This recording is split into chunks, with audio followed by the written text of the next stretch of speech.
All right, welcome back to Dead of Ages Past. Last session, we had a heckin' fun when the group, through Ren Keeneyes, was invited to go and investigate specific strangeness underneath her house.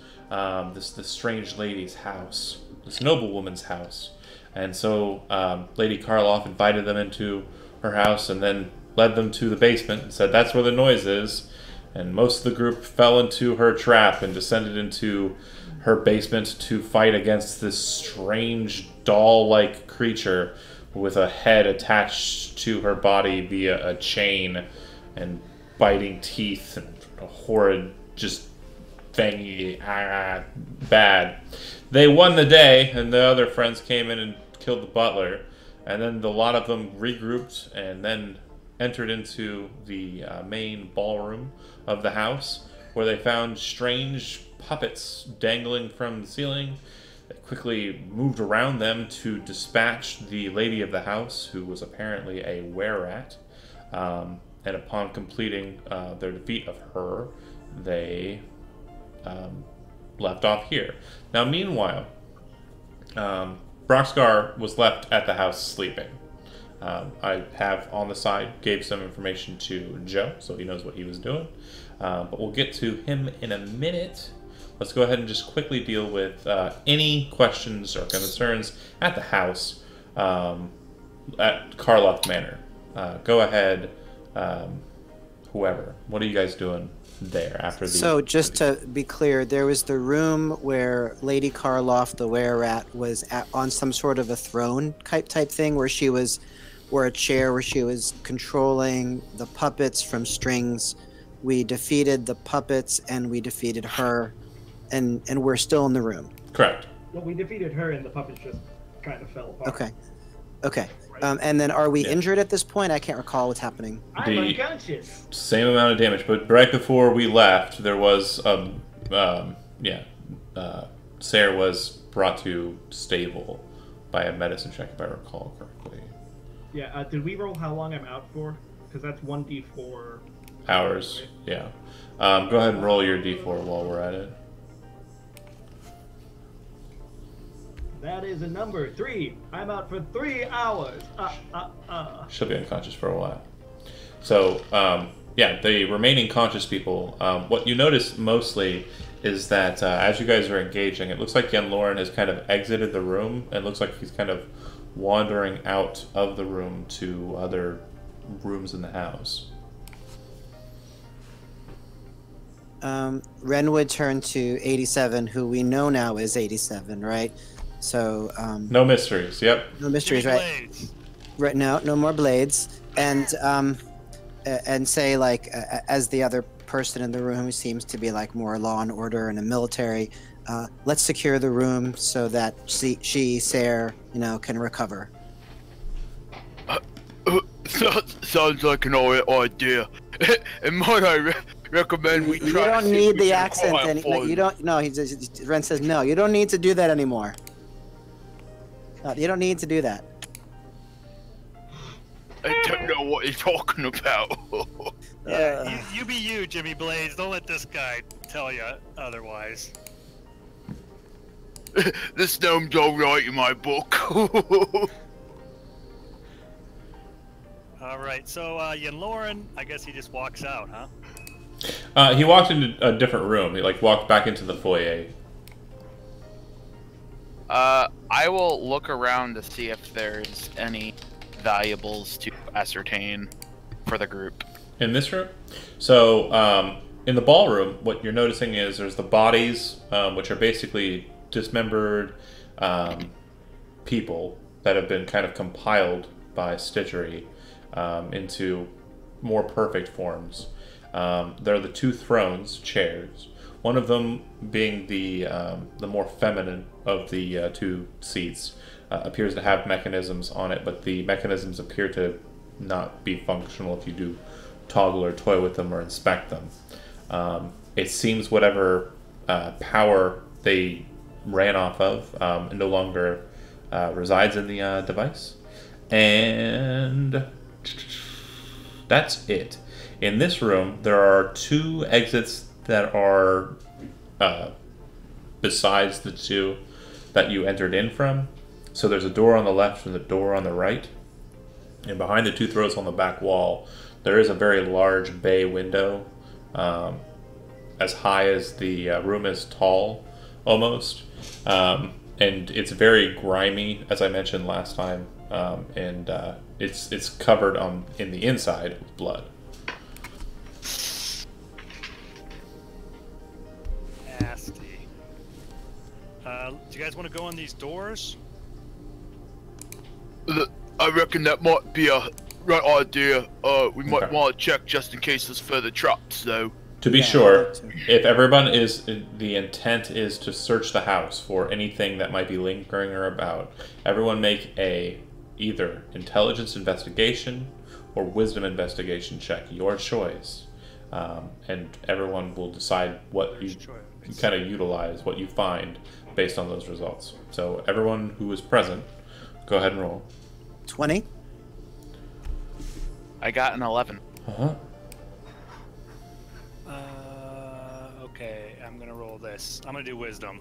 Holy moly! Okay. And Sayre's unconscious. All right. So Tim, 87 notices that the door to the front of the house is left open, and there's no sign of Yen Lauren in the foyer.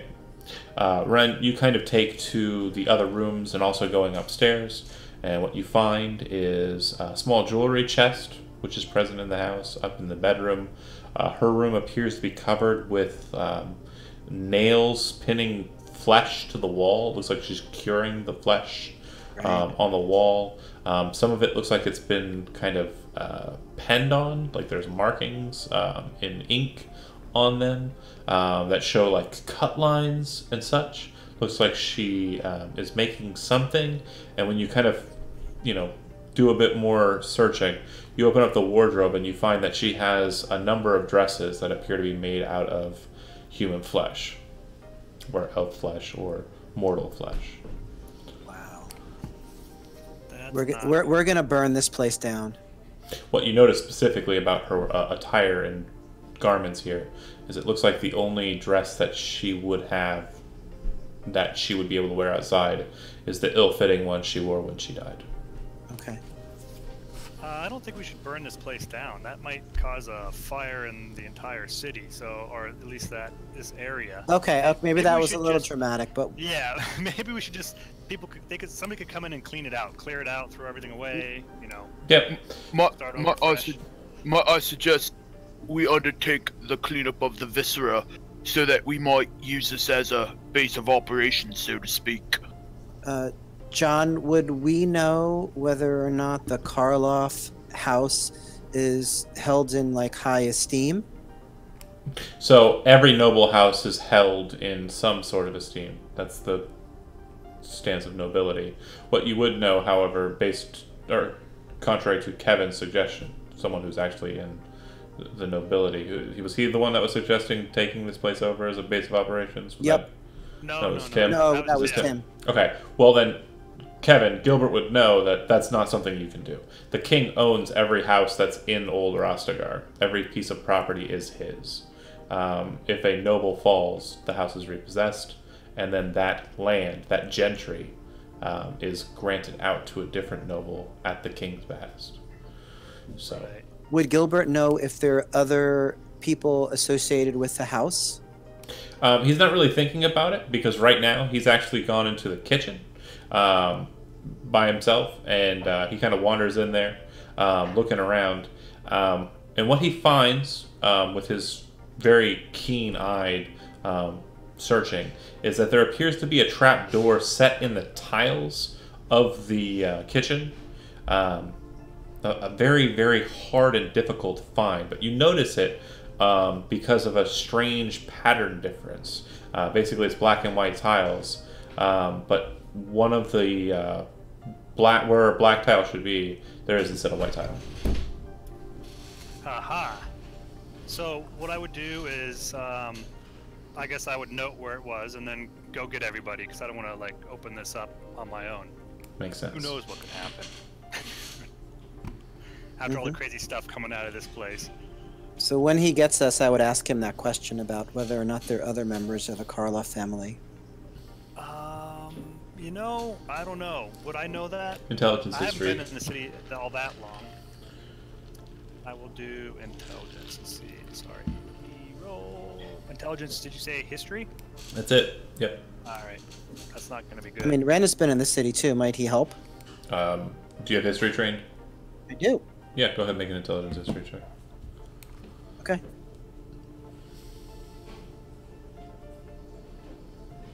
$22. That's pretty good. There's only one member of the Karloff house. Well, now there are 0. John, what size creature was the leader of the house? Was she medium or small? Medium. Oh, I see what's gonna happen. Oh no! You're not wearing one of those flesh dresses. I'll Yeah. just put on the rags that she had on her. Well, you know, generally I would say that that is not a good idea because, you know, although I'm more free with my views on magic use and stuff, when it comes to like impersonating a noble, normally I would say that's crazy, don't do it. But considering my Quick note. circumstance right now, Just kind of interjecting. Yeah. Quick note. Tim, as you're kind of standing in the foyer wondering where Yen Lauren went off to, you do notice that there's a grouping of about 5 lemon caps that are heading up to the house. I run into the kitchen and say, you said the red caps? Oh, the lemon Lemon caps are caps. associated Lemon caps, with lemon the caps. City Watch. That's good. right? We Well, got several lemon caps coming in. We might want to make ourselves scarce after, you know, knocking off the old lady and whatnot. Well, wait a minute. If do you guys think it's a good idea for him to impersonate her? Because maybe we want to just shut the door, lock it, and like not answer. As you guys are thinking and talking amongst yourselves, you hear the door creak open, and you hear someone kind of mutter in, "I saw you moving about. Come out with your hands above your head." Well, there's a trap door, guys. No. So, I don't think that's a good idea. I mean, Yeah. if they're, I mean, you could do what you want, but if they're the yellow caps, Ren would want to go and talk to them. All right. I'll take. I'll your follow advice on Ren's that. lead. Yeah, I'll take your advice on that. What are you doing? So when they come in, I would greet them and I would show them my As City you Watch come out badge. from your position, you do see that the person you're looking at appears to have the captain markings. You're not sure of him. He seems to be from a precinct you're not terribly familiar with, but he does have a loaded revolver pointed at you, Okay. and his hand on the hilt of the sword, and he says, "Hands above your head." And he would do that. Ren would definitely do that. Would like motion with his head to his He's- badge. He sees it. Yeah, Okay. he definitely doesn't seem to have lost his stance though, but he does kind of notice. So Quick, somebody put Sarah's hands above her head. can I speak? Yeah, go ahead. So I'm a former member of the City Watch, and I'm a detective. I'm associated with the Watch. I was contacted by Lady Karloff about some strange noises in her basement when we came. What It precinct? was- I would tell him whatever it was. Make an intelligence check. Isn't he smallmouth? Or am I right? Spellmoth? Yeah, I think that's right. Smallmouth bass. From Smallmouth. Yeah. So that would be just a straight intelligence? Mm-hmm. 22? Third precinct. Man. Okay. And he says, "There was no coordination message sent to our precinct. I'm going to have to ask you to vacate the premises, please. If you have any statements you want to put forward, leave them at our precinct. Otherwise, expect us to round you up if any questions are required." Who else is in the house? I would tell him, but I would also say that I think that there's more here than meets the eye. Yeah, there's Transformers. a group of vigilantes who have entered into a house. That's what I'm seeing. Vacate the premises. Okay. I go and I pick up Sarah. Okay. He looks to you and he says, "Is she the lady of the house?" This Sarah? one? No. No, she was. If you'd like us to show you what happened, that would mean not vacating the premises. I asked one question. I expected the answer is one. no. Then continue your vacate. Leave. Okay. Sure. You guys head out? Yeah. Okay. I have no choice in this, so yes. One of the so there's a total of 5 of them. The captain with the pistol kind of sees you out. The other 3 or 3 of the other members start to move about the house, and then the last one, after you exit, follows you up to the gate, shuts the gate behind you, moves back to the house, and shuts the door behind him. Mm-hmm. So either they're stupid or it's some sort of conspiracy. You're thinking about it, kind of considering it for a second, and you realize that these specific lemon caps, the ones that are in Old Rostagar, are very thorough and follow the book precisely. So they have your name, and they know your precinct, so if they need your information, they will come to you. And you vouched for everyone present, so they allowed them to leave the premises without detainment. You would know that in normal circumstances, without any answers to anything, every single one of you would be detained for 12 hours. Because of what you said, they let you go, and let you, the people you vouched for, go as well. So Okay. they're not stupid. They're actually really nice to you. Okay, so I guess that's a win.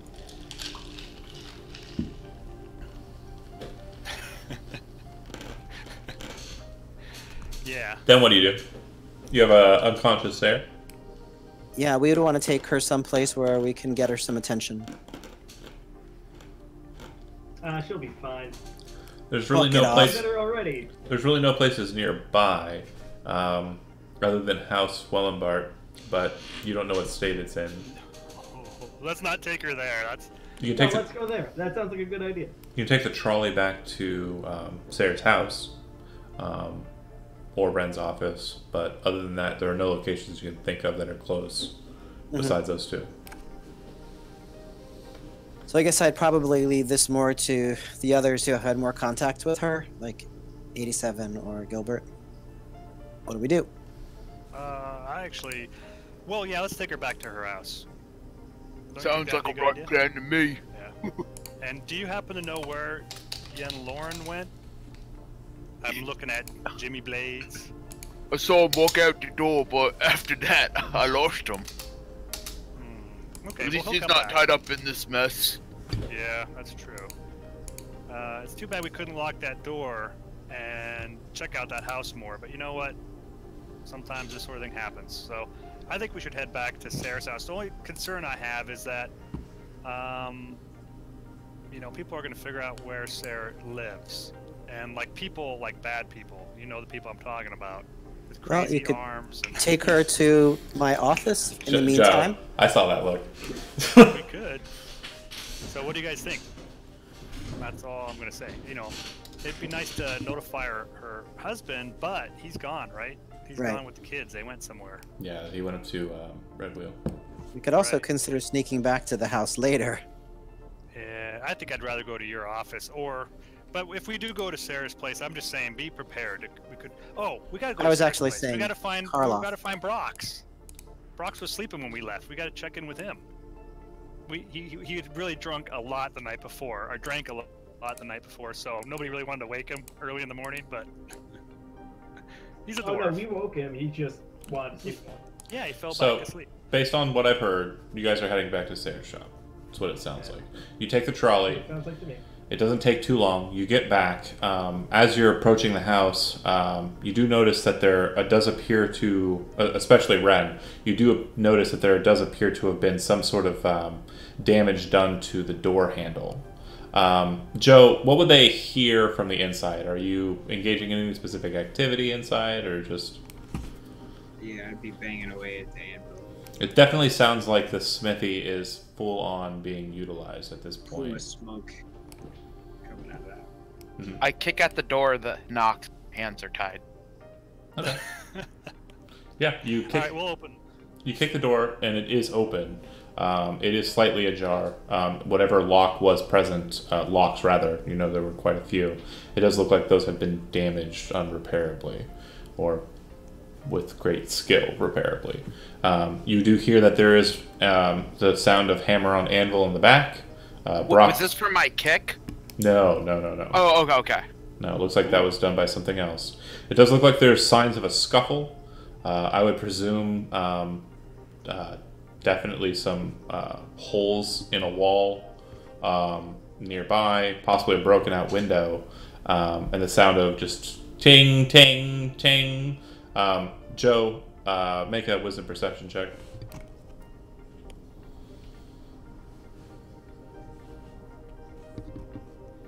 I can tell you, someone's getting a hole in their wall for Got a this. 20.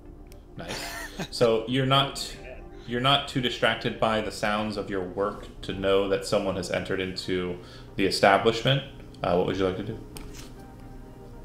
Drop the hammer, draw the gun, and walk towards the door. Okay.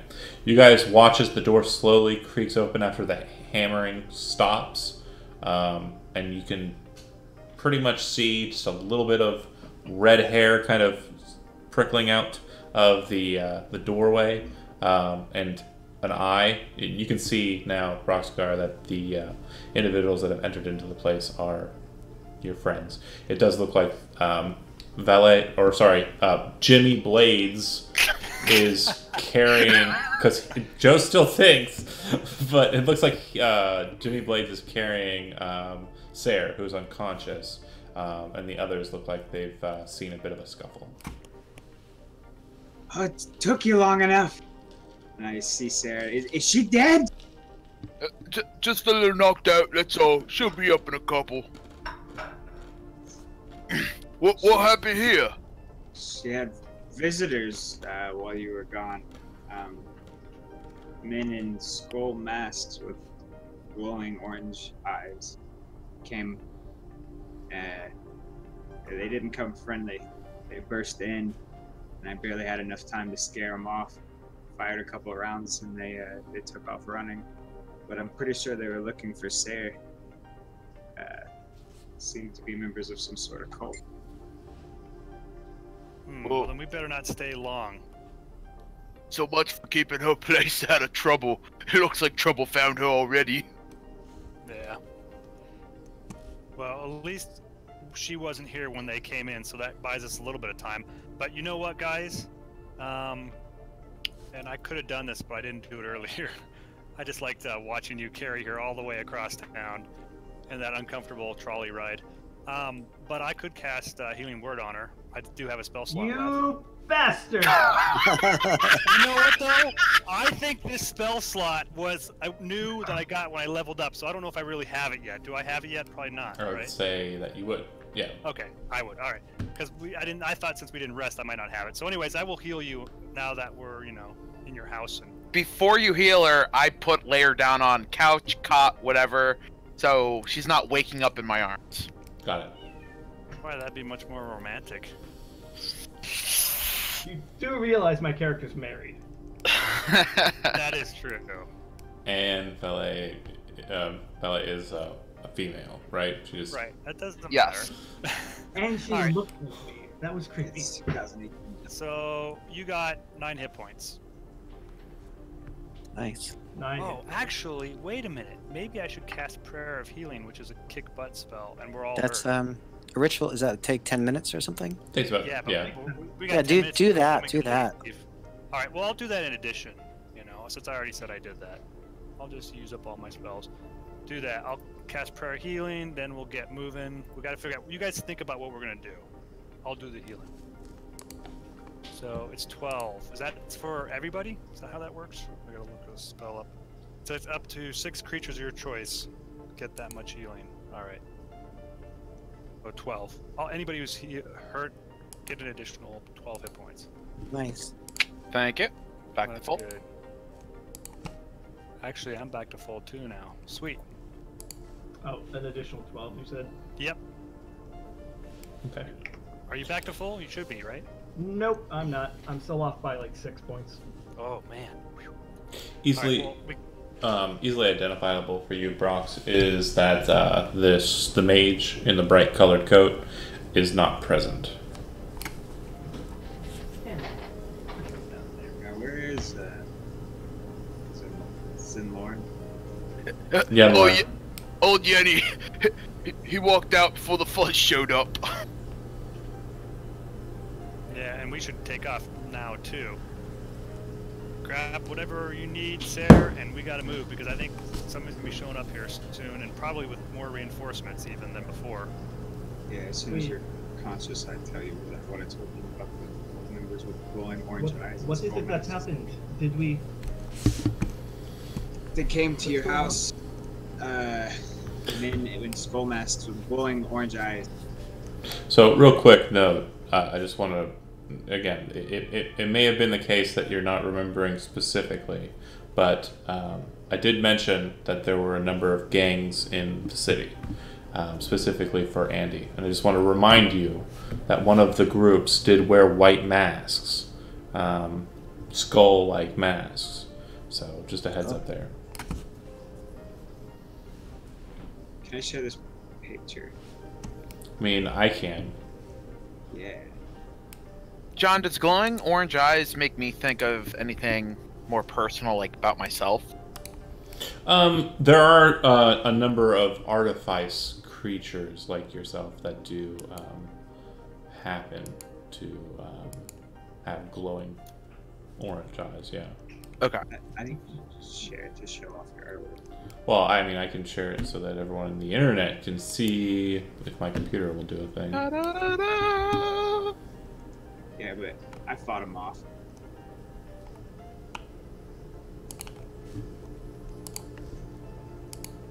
Did you happen to catch any of? Oh, that's what I thought. The idealist. Okay, great.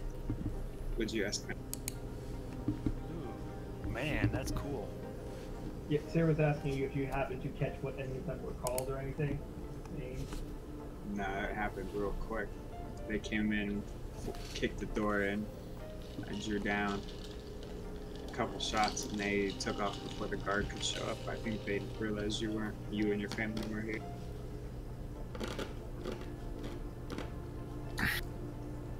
Well, now where do we go? Somewhere else. I do not run up when people come to invade my house. I stand and I defend it. I don't know what kind of coward you are, but that is what I will do. As you are all talking and kind of getting a little bit heated, you all hear a sound. Everybody make a quick wisdom saving throw for me. Oh, yay. That's okay. I Hey, would I like to actually am respond to proficient in that this for statement. once. I rolled an 8. I rolled an Say 18. wisdom check.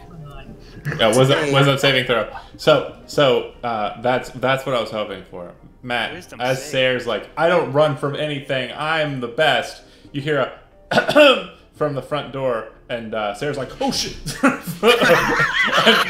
and goes for her sword. You all because she's ready to defend her house. fair, but she does seem a bit startled. She definitely does the everyone else is fine, but you see at the door a gnome who Andy Ren recognizes immediately as Effie. Okay. So I would greet Effie. What brings you here? She, upon looking at her, you see that she has a bruised eye and a bit of blood kind of like dried on her forehead. Oh boy. She What said, happened? Idealist, they came to the office. They were looking for you. They ransacked the place.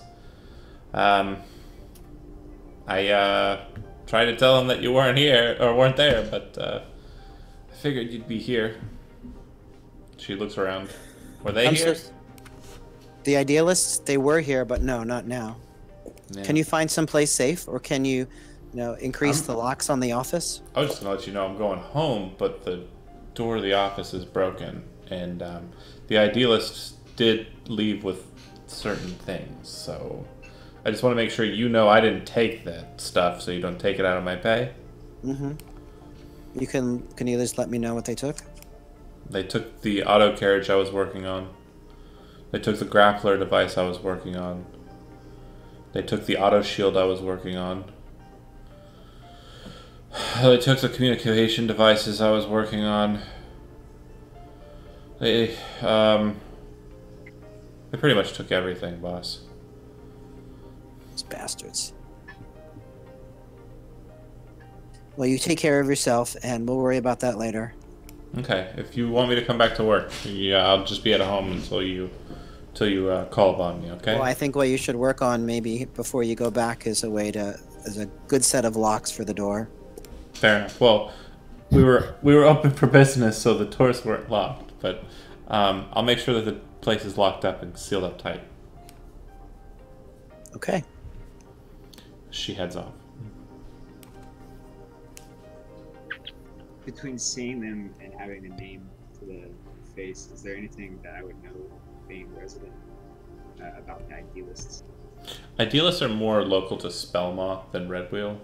Red Wheel doesn't have too much in the way of gangs or thieves guilds or whatnot. Yeah, I got you. The Association of Tall Numri kind of blocks a lot of that kind of traffic and movement. Ren would be able to, if Brox was asking out loud about that. Was that what you're doing, Joe? Yeah, I was just thinking out loud. Then Ren would know a little bit. He says that they're a little different than the other gangs, the Night Sharks or the Mardigans. They're kind of more underground, and they're near the Magier's Tower. They seem to be somehow connected with, like, the Renegade Mages. They're connected to the black market and illegal magic. Do you think you could find them? Where they hang out, where they hold up? Would I know Get that, your stuff John? back. Well, what you do know is that, just a quick synopsis here, the initiating factor for this entire campaign was a meeting between an idealist sympathizer and a nobleman. And basically, the idealist sympathizer stated that they had a railroad or a method, not so much a physical railroad, just a method of getting out of the city physically. And if you recall, you are in contact with the former Magier, and we're trying to get that information to him via the contact point, the gentleman you spoke to last session. I would say one attack. Maybe Connor. okay, but two on both of us. Yeah, it's Right. not a coincidence. No. It does not seem normal. No. So maybe we should go find this contact, Connor, who we met last time. Oh, and I have a parchment about how to contact the idealists, right? Right. Maybe we should set up a meeting with them. Maybe. Well, it looks like they're trying to set up the meeting themselves. So what exactly does the parchment say? It basically just gives kind of like vague directions to kind of a meet point or a drop point to basically initiate that process.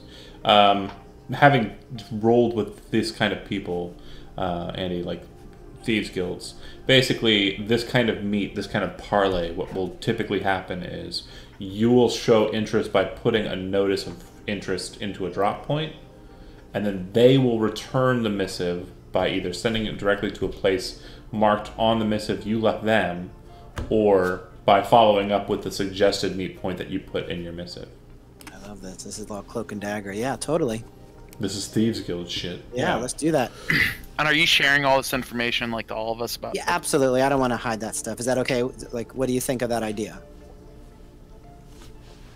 Especially Sarah, because she's the one who seems like equally involved, right? So, real quick, Andy, go ahead and just make me an intelligence investigation check. This is basically a weird scrutinize. 27. Critical success. Good job, good job. So I'm gonna give you all the details. You immediately know that these are not connected factors.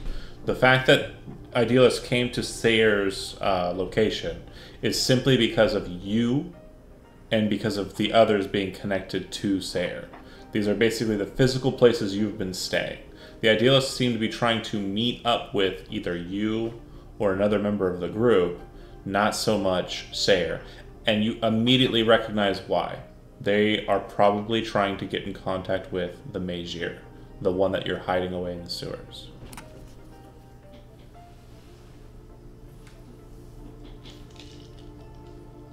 So maybe we use you as bait, Andy. Yeah. So just remind me, everyone else, is the Magear's actually in the sewer? No. Yeah. Well, I thought he was hiding somewhere. No, he was. Was that ever fully confirmed to the group? So last session, it was kind of like relayed out to him that was basically why the first guy, the contact from the Magier, was trying to talk to Ren and saying, "Why didn't you go all the way?" So Ren picked that up. Yeah. Okay. Andy, you did know that, right? Like, that was something you did pick up last session. I'm not just... That he was actually hiding in there? Yeah, because the guy kind of basically said it, Connor. Yeah, I just had no... I don't know for sure. Yeah, you haven't physically seen him. Right. Right. But everything kind of points in that direction. Right. Yeah. So the question then for the group is, do we try to find the Magear in the sewers first, or do we try to set this meet first? Well, I wouldn't want to get on this Magier's bad side, so we might want to meet up with him and relay the idea first. Can you tell us what you know of the Magier? And I'm saying this to Valet. Some funny guy up in the tower, pretty powerful apparently. Now he's hiding out, I guess. Do we know what they would want with the Magier? Are they just searching for him? For what reason? Your guess is as good as mine. Oh, that one was just generally to the group, but sure, that works for him, an answer. But yeah. Yeah, I wouldn't Right. want to reveal his location to anybody because they may be searching for him to kill him. So that's the only thing I would say.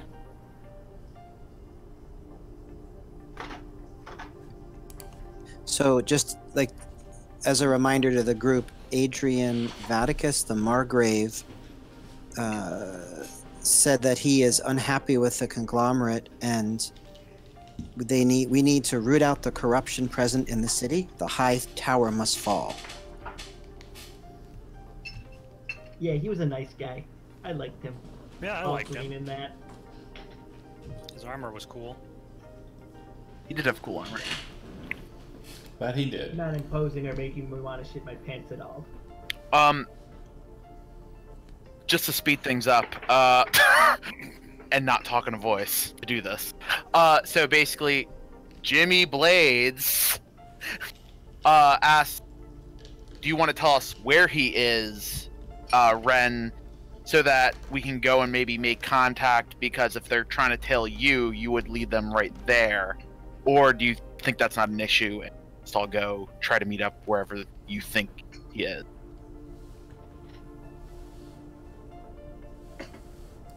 And yes, I am completely playing dumb currently about the fact that you guys might be on the Oh, we've noticed. Yeah, we know. Just go say what's up Mike, to your dad, yeah. of course. I know it's not. Yeah. Brox, as you're kind of just hanging out with the group, who would you be standing close to? Who would you be kind of like moving to kind of like talk to, or just stand near to listen to what's going on? You feel a strange heat kind of coming from your belt loop, and you kind of look down and see the ancestral axe fury kind of just pulsing with a kind of heat. It almost looks like the metal edge of the axe blade has kind of come to a heat as if it was placed in a forge to set. And Sayer, you would notice too that there seems to be kind of a glowing light coming out of the Seiya of Asafune. Oh, it's the dual technique. Pull my axe out and say, "By Durgaden's beard! This is new. Never seen it do that before." When you wrest the axe from the ring at your belt and kind of lift it up into the air looking at it, you feel almost as if someone else is holding the axe as well. And you kind of look at that for a second, but you don't see anybody. You just feel like there's another presence there. And you're confused for a moment, but then it feels normal.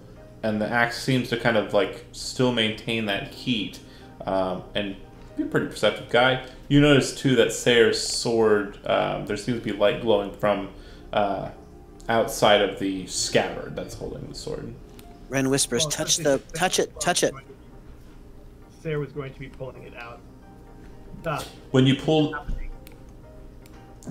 the katana from the sheath and kind of look to it, you see that the darker colors, the indigos and blues, are kind of glowing and pulsing, and the axe is kind of glowing like reddish on its edge. It's seeming to happen among this group quite a bit. Makes me wonder if any of this is coincidence. What's happening? We touched tips, right? That's what's happening, yeah. I mean, if you're Oh, going man. to do that, you can do that. I'm not sure I want to waste my reaction right now just because I want to do it. Okay, Joe. I'm With not sure. real quick. For science. Okay, real quick. You have to get the paper out. Are you kind of focused or intent on anything in specific that's that you would be hostile to, or not so much? That I would be what to? Hostile. Yeah, the idealists. I want to fuck them up. Okay. Well, there's not any one of them present, but what you start to kind of notice is as you kind of touch the blades together, your axe starts to change. Very strangely so. The handle you're holding is made out of kind of like an iron core in a hexagonal pattern, and you feel it become lighter in your hand. You also look as the handle starts to change, or not the handle, sorry, the head starts to change into more of a handle shape. As you kind of look to it and kind of start moving it around in your hand, you realize that the handle has been cored out, so that there's now a hole in a barrel where a handle was present, and the axe head has now become a handle. Oh, Turned into a plow. You kind of look at it, and you obviously don't perform the amateur mistake of looking down the barrel. But what you're noticing is that there's kind of a rainbow light glowing out of the handle of the axe handle. I think you got a shotgun. It's a Care Bear gun. Don't point that thing at us. Be careful. Do you want to point it at something? Yeah. I shoot at one of the armor stands. Okay. So you point and you see the sword blade from Sayre start to glow with a rainbow light. It oscillates from base to tip, just oscillating in color, kind of like a weird trancey kind of color. And then when it gets to a certain point and then all lights up, you point, and out of the head of, or the handle of the axe shoots this rainbow colored bolt that hits and basically burns, freezes, bursts with thunder, electrocutes, and all of the types that you can imagine to that target. Super cool. Do you know how long it took us to make that Overkill. armor? I'll replace it, I promise. I'll get you the card later, but basically, systematically, what that did is the cannon, the glass cannon, allowed you to fire at a single target. It dealt all types of damage, but it cannot be resisted. And it deals twice your weapon damage. With twice as furious weapon damage. Mm-hmm. Super cool. Somebody else want to touch it? So yeah, we have a Care Bear stare now, right? That's what we're Right. calling this. And, sorry, What's the name? the name of that dual technique is glass cannon. Care Bear stare. Too bad that wasn't a dealist instead of the armor stand. Nice. Joe Orbic, you weren't here for last session, so I'll let you know how dual techniques work, and also for the people outside. Once per day, once per before a long rest, rather, you can use all of your Esper edges have one charge. You can use your charge to activate a dual technique with another player. They can use their reaction to allow that activation, and then you can use the dual technique as it's played. And I'll get you the card for that glass cannon here in a bit. Sorry, I drank a bit more than I thought, so that's why I've been trying to let you guys stock it up. It's okay. I drank a little bit more tea than I thought I was going to. Oh man. So we haven't seen any of Gilbert's techniques. Correct. I have secret gnome techniques. Mm-hmm. Gilbert, after everyone kind of like watches this, they all kind of look towards you, and your crane beak is glowing. Like the eyes are still glowing. They have been ever since.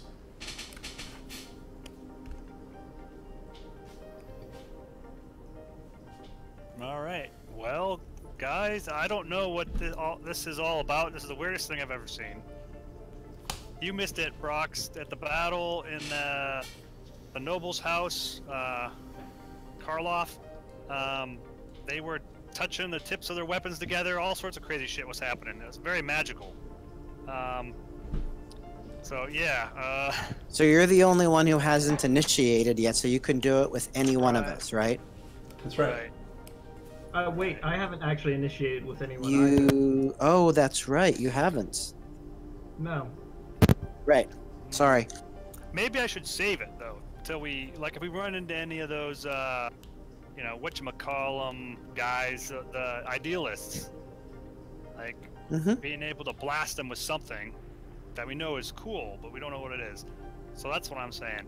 I'm gonna wait because I think we're not out of danger yet. We're still sitting around in Sarah's house. We got to go somewhere, or we could stay here and then eventually they're gonna come back. I think. Joe, real quick, a question that you haven't asked, but I just want to make sure you are aware. Fury is forever changed. The axe does appear to have it can still be used as an axe, but there's basically a partition in the center where the symbol of Durganon was present that now allows you to kind of hold the axe head from the side as if it were a gun, and the handle is cored out so that it now has a barrel present. Looking at it, you think you could probably utilize Fury as a rifle, like a musket kind of like flintlock thing, but it might be an effort. It looks like magical energy is more what this thing does. You don't think it can fire at will, it's more just for the activations of those abilities. Like, yeah, every free chance I get, I want to tinker around with it. Oh yeah. You guys are sitting there, like, you know, talking and doing your things, and he's just like poring over this weapon, just like looking at it. He's like, you know, not putting his face down the barrel, of course, but like he's just checking every aspect of the weapon. I would still recommend that if we are going to do this, we should not get the mage here in any danger at this point. I think we should set up our own independent way through your channels, Ren. Okay, so you're suggesting that we should set up a meet with the idealists to see what they want first? Ah. Okay, that makes sense. Yeah, I'm with that plan.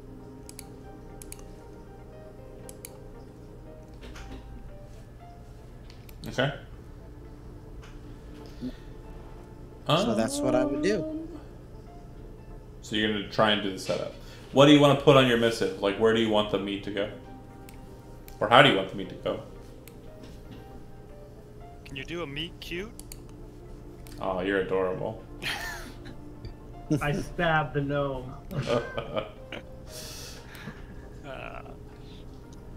I'm going to probably stay at my place and try to get some of the stuff straightened out that was disturbed. Oh, for sure. But don't you think you should be at the meet, Sarah? Since Oh, I thought you were just setting things up first, right? It's like a dead yeah, drop. that's fine. So okay, so where should we have it then? Let's go to the park. Oh no! Last time I had to meet up there. Yeah, actually, that's a good idea. We'll go to the park. I'm Where gonna we go had the look first for encounter. Yen Lauren. Yeah. By yourself? What could go wrong if I say yes? No. I'm like basically, Brock to since follow they don't you. want to go to the sewers, that's where I'm gonna go. Make a survival check. Such an- Wisdom. But Sorry, I would wisdom like survival. someone to follow him. I do not trust the robot. I do not trust robots. Just straight wisdom then, because I'm not trained. I'm gonna be 21. I'm gonna be completely 100 with you guys. I haven't drank in like almost a month, and man, why did I stop? You're loving it. It's the best. You remove it. Ooh, so much better. Tim, what'd you get on your survival check? I rolled a 21. Pretty good. So you kind of decide that if you're going to track down Yen Lauren, you're going to have to do so by starting from where you lost him. We'll get to you in a bit. Go ahead. Oh, the searching for Yen Lauren was, that's what I would tell them, and then I would go to the sewer to, yeah. Okay. It's like my cover story. I apologize. I didn't see the quotation marks. Sorry about that. It's They're okay. hiding. Well, what's funny is you guys aren't seeing like the whole picture, but right now, like to make sure that we have 7 players in Zoom, I've got Tim up on my little iPad, so I'm looking right at you the whole time because I don't know why it won't switch to other people. But I guess I wasn't paying attention. I didn't see the rabbit ears. I didn't see it, so it's fine. Okay, you're going back to the sewer then. Cool. That's south of Ren's office, as we discussed. Okay. We'll get to that in a bit. The rest of you, what are you guys doing? Ren is going to place the note. Okay, you place the dead drop. Perfect. You know that the idealist dead drop point is just north of the Major's Tower at the Arrow, which we discussed last session. Okay. Okay. And where did you want the meet to happen, or did you just In the park where we had that initial encounter. Stone Child? Okay. Okay. All right. Anything else we doing? I'd like to help Brox repair the door and the locks that were kicked in, because I think that's a good thing to do. Okay. Sayer, go ahead and make a... If you have artisan's tools that would complement this, you can go ahead and make that check with advantage. If not, just go ahead I and... have alchemist tools. I wouldn't complement this specifically. Go ahead and make a... I'll say... Let's go with intelligence. Intelligence check.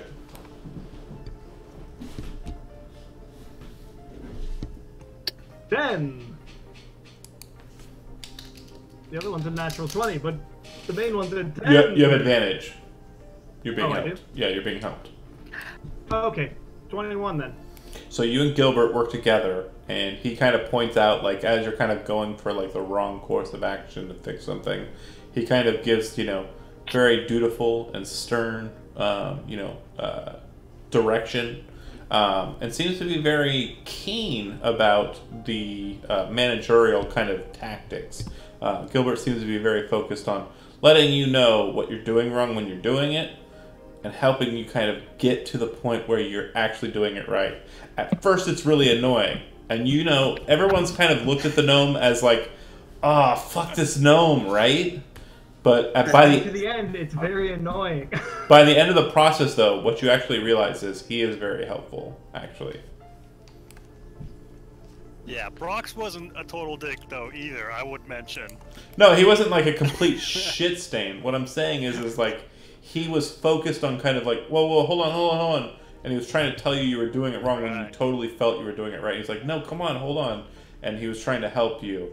And by the end of it, you realize that he was helping you. Cool. Yeah, I figured Brox would help with the door, but actually he's probably tinkering with his, Esprage, right? That's probably Yes. what Brox would be doing. We got the door. Yours is still glowing. You do realize that it still has a charge present. Again, to activate that charge, we've already discussed what happens there. So I just need you to decide whether or not you're going to try and activate it or not. Yeah, I'm gonna wait in case something comes up. Gotcha. You never know. It's good to have ace in the pocket. Is that a phrase? Sure. What time did you want to meet the... Andy, this is for you. What time did you want to meet the idealists at Stonechild? Sunset. Okay. All right. And anybody else have any activities they want to perform before we get to the meet? Just meeting up with Vrazik. I want to find a nest to overlook the park from. Okay. Using my eagle-eye goggles. After having a discussion with Ren, you kind of understand what the situation is going to be. So yeah, exactly right. You go and you find that Stonechild Park doesn't have... It has a number of like 3 to 5 story buildings that kind of circumnavigate its positioning. But if you look at the map, there's one block within a block. And it's a 5-story building with another 5-story building, smaller one, set on top of it. It seems to be some sort of commerce building, this being in the Port District. Basically like a bank, really. But you managed to find a way to kind of get up the building to a position where you can actually look down from a good 600 or so feet at the position, like a really solid sniper spot.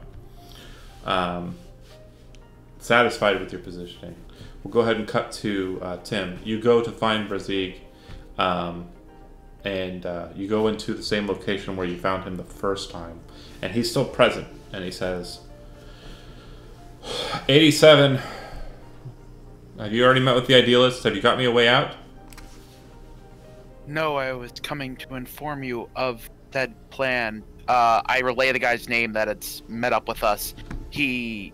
Basically detailing like what's happened so far. Exactly. No problem. You don't have to rehash it. I understand. Go ahead. You were going to say something else though, in addition? That was it. And then, so we are to secure you passage. I wait for you to come back and inform me when I'm ready to move. I thank you. My pleasure, sir. And okay, that's handled. And then Sayer, Ren, and Gilbert. Anything you guys want to do in the meantime? I'm gonna have my servo get into position if we're gonna meet at the same spot we had before. Okay, I'm not gonna bring up the map because it's not gonna be really a combat situation. I don't think. Gosh, I hope we're not. We're gonna kill all those idealists. I guess I'll just bring up the map. They did property damage. Fine, hold on. Yeah. We're gonna blow them away, and they stole a bunch of Ren's stuff. Hold on, Kevin, Matt, what's up? Did yeah. I probably would actually, like, Sarah would go upstairs and check on some personal items upstairs in, like, the bedroom. So you go upstairs and you see that there's no damage or any problems upstairs. Basically, what you kind of identify as you and Gilbert are kind of working together to fix the house, what you realize is that kind of the situation that happened is the doors were being broken into. You assume Brox was sleeping during that, but once the doors were kind of finally open and slammed open, Brox got up in the front room and started combating the individuals up close. It seems like there was some scuffle, like point blank, like blade to blade, and then basically once Brox got some distance between him and the others, he started letting go with that cannon, and it was like they ran. Because boom, boom. Okay. And your presumption is they weren't so much running from him and the cannon, it was the noise and the attention that was probably drawn to that establishment because of the sounds. Gotcha. Alright, I'm going to go ahead and pull us to the Stonechild map that we had, the same meet location we had before. Bear with me here as I pull everybody in. Go ahead. would it be possible to have my horse sort of set up off to the side in case I need to usher it forward? Like, I would show up with them without the horse, but have the horse nearby. Yeah. I'm sorry. Again, Lauren's not there. Yeah, Lauren, Whoops. yeah, Lauren. Put down your hair. Oh, I don't have a servo token. Hold on a second. That's the horse that attacked me. Well, the horse You is... don't know that. If I see it there, I think I might recognize it. I mean, it looks like a mechanical horse. It did knock you unconscious, so Yeah, well, that's what you're you saw. right. But mechanical horses aren't like an odd...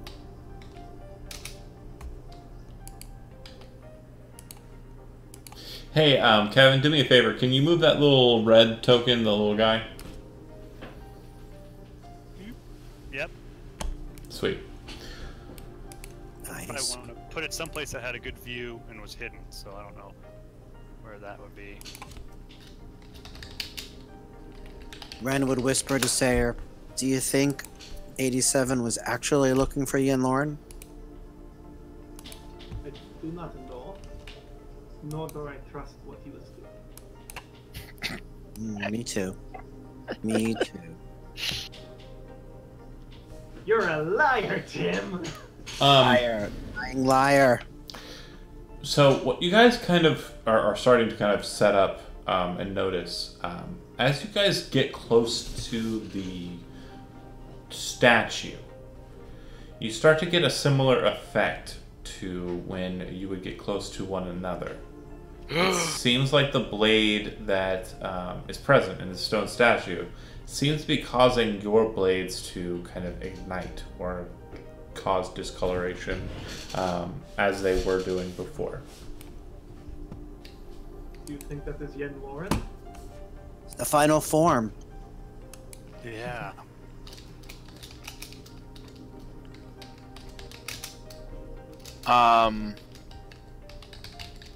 How close to the meetup time is it? I would say you guys probably did your due diligence to get there pretty early, especially Brox, who's not really there, but he is, present. Brox, you obviously aren't getting the same effects because of your distance. You're some hundreds of feet away. I'd say an hour or so before the meet.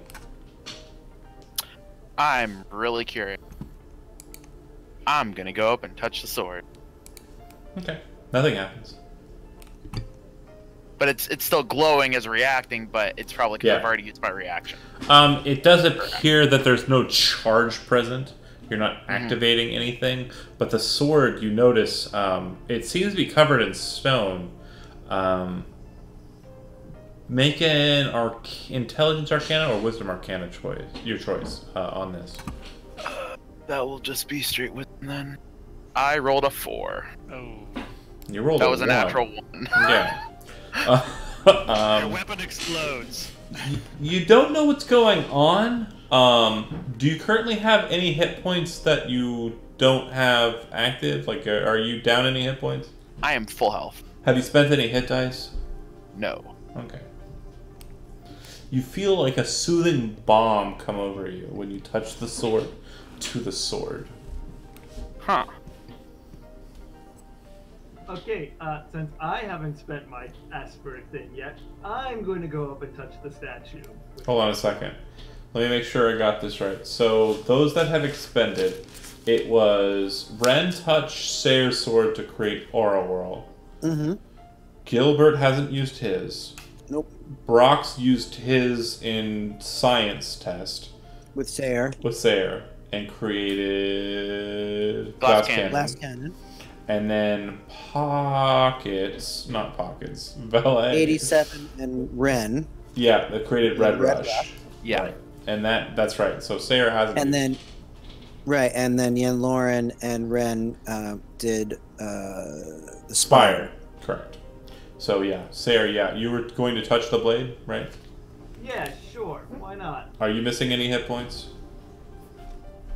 Yes, I am missing 6. Regain them all. Woohoo! Are you missing any hit dice?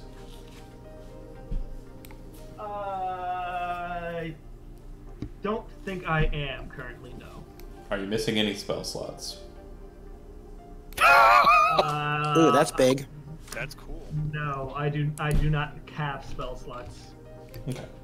Are you missing I do any? have my items. Are you missing any class features? This again is you personally. Are you missing any class features that renew on a once per, renew on a long rest or a short rest? I think I used my blood maledict. Regain it. Recharged. Cool. You do not expend your charge for your Esper Edge. Wow. Ooh. I like the statue. Yeah, the statue's awesome. As you're looking at the statue, it is a very large Goliath in kind of this dwarvish plate armor. The sword that he is holding it's not like a traditional longsword or a great sword. It is a massive bar of metal, or stone rather, because it's a statue. But it just appears to be this long just block of just metal, if it's a rendition of something that would be true to life. And so it's very similar. If you guys are familiar with Final Fantasy, yeah? No? Mm-hmm. Final Fantasy VII, not the Buster Sword. It's kind of like the Buster Sword, except that it's flat at the end. Okay. Instead of pointed, like a knife. Cool. And again, it's the mention at the bottom. There's just some writing in Dwarvish at the base of the statue, which I think we covered last session, but I don't think anybody read it. I did not. I also cannot. I cannot speak Dwarvish either. Yeah, I don't think we have too many besides the dwarf that can speak the Dwarvish. Right. I think the dwarf is the only one that can speak dwarfish. Fair I enough. could probably read it from up here if it's 2 foot. Make out small object. Fair. Make a perception check. Trying to read some small ass writing from broken letters a feet away. What You got does that this. say?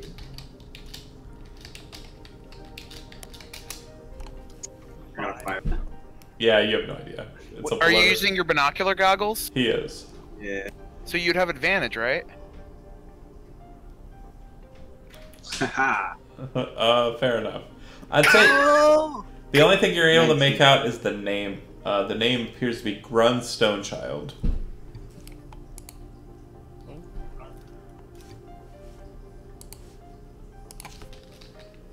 Oh, that's good to know. Yeah. As an out of character note, Joe Orbeck, you've rolled with this kid before. Dang. Jeremy, yeah. Guys, you should all come over near the statue. It's quite common, if you know what I mean. I don't know what I mean. Sure. I would do the same. Does it restore the initiating of the Esper Edge? No, it does not. Okay.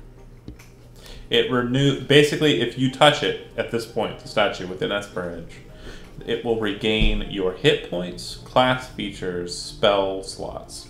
Basically, all of your personal abilities back to full.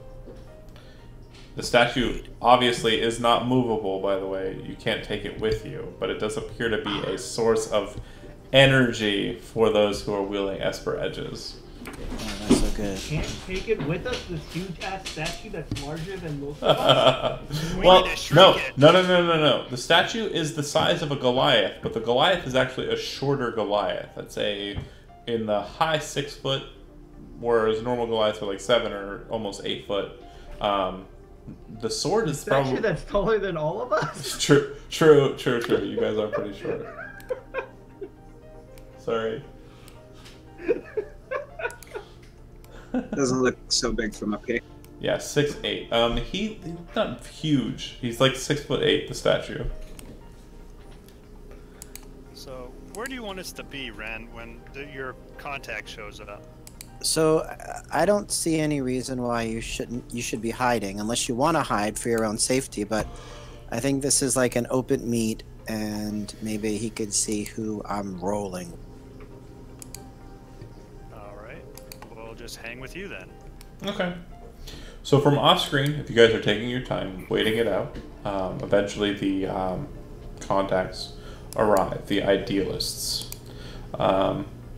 You see them enter a field, and hold on.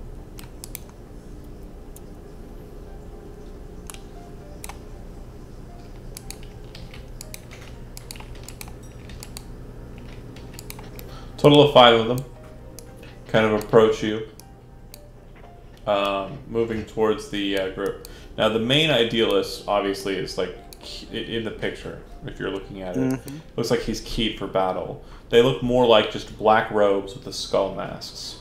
And their eyes are glowing orange, kind of unnaturally so. So it seems you've been looking for me? That's right. You are Ren Keen Eyes, correct? Yes, and you took some of my things. Where's Razig? What do you want him for? You have the Stone of Location. Give it to us.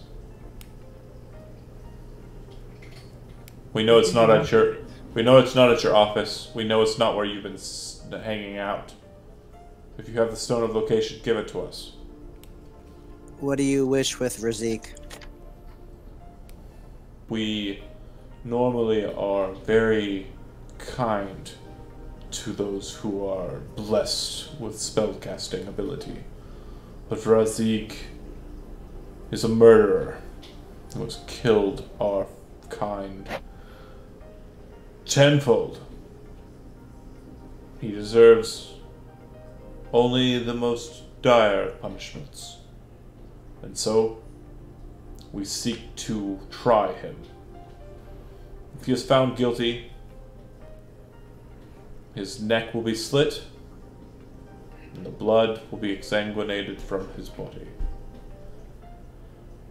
You are a man of law. You understand that even amongst our kind, laws must be followed. Honor among thieves and all that.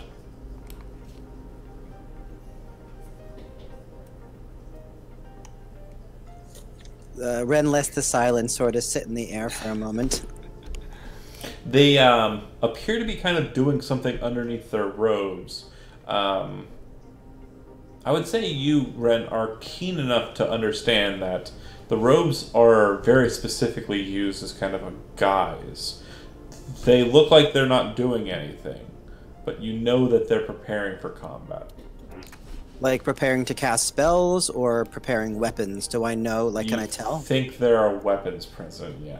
You don't think any of them is a spellcaster, and honestly, you wouldn't know for sure what that means anyways, because you're not very familiar with that process as a whole. So, group, do we give Razik up or not? I mean, I have no clue. Out of character. Out of character? Yes. I don't know, I think, Clearly, Tim's character has the closest connection, so, right. I mean, if we want to trust her even a little bit, then I think she needs to take... Yeah, I thought maybe you want to get your stuff back. Well, I don't think that's the most important thing. I do want to get my stuff back, and so, like, if we want to start a fight, that's the way to do it, but...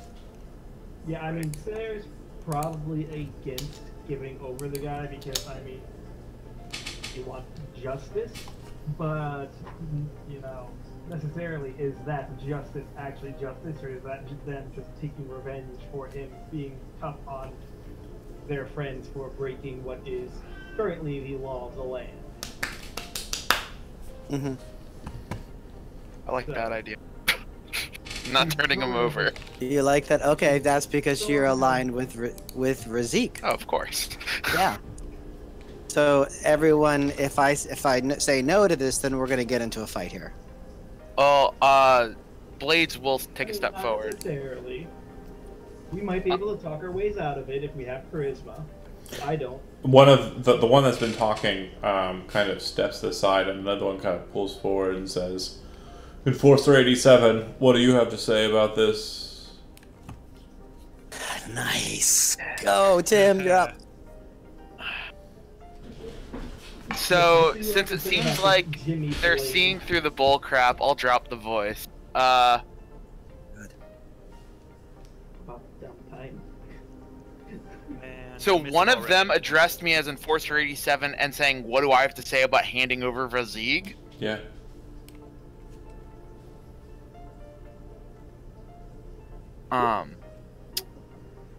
Regrettably, I don't think I can hand him over for a trial, but yet I was coming more so to seek to parlay his escort out of the city.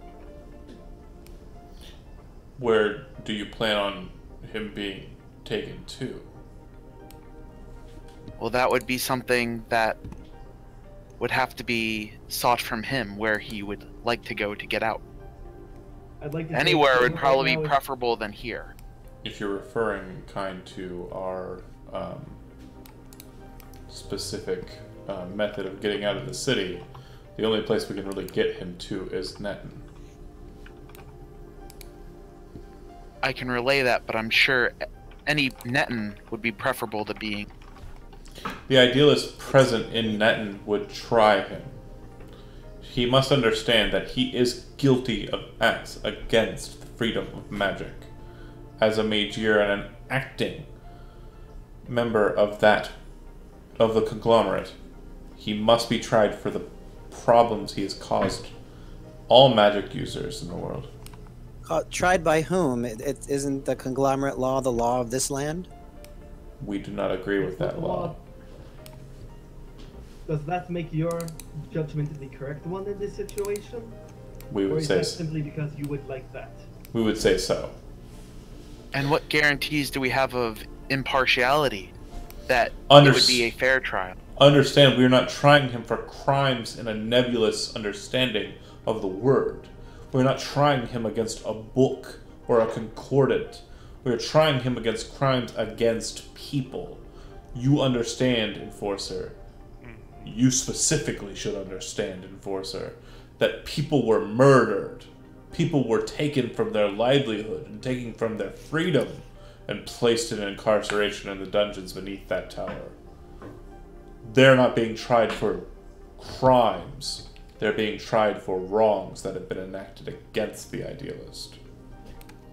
So, John, just off of that, like all my past history of people I've arrested and all that, at least with ones, were there ever anyone, like it seemed like what we had talked about was that there's the three forms, detain, dispatch, and derail, but it was all about when people were using magic in a bad way that... Oh yeah, for sure, for sure. But there was definitely times where people were detained, where people were using magic in a way that would be kind of borderline. Like, Okay. yeah, I mean, they just reacted to the, the process negatively. So if you're trying to look for a moral high ground, There is none. Well, you could hold it, but you would definitely be doing so, and that moral high ground would be sand. Mm-hmm. Well,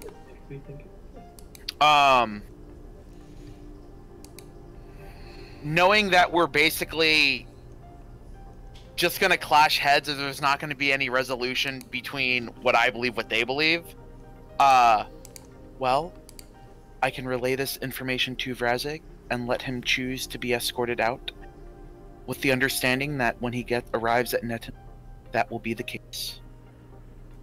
Shall we set another time to meet, so I may deliver his answer? Of course, of course. We will wait patiently for your notice. And of course, we will expect, as he's finishing that sentence, we'll go ahead and cut away for a second. Broxgar, make a perception check. With wisdom, sorry.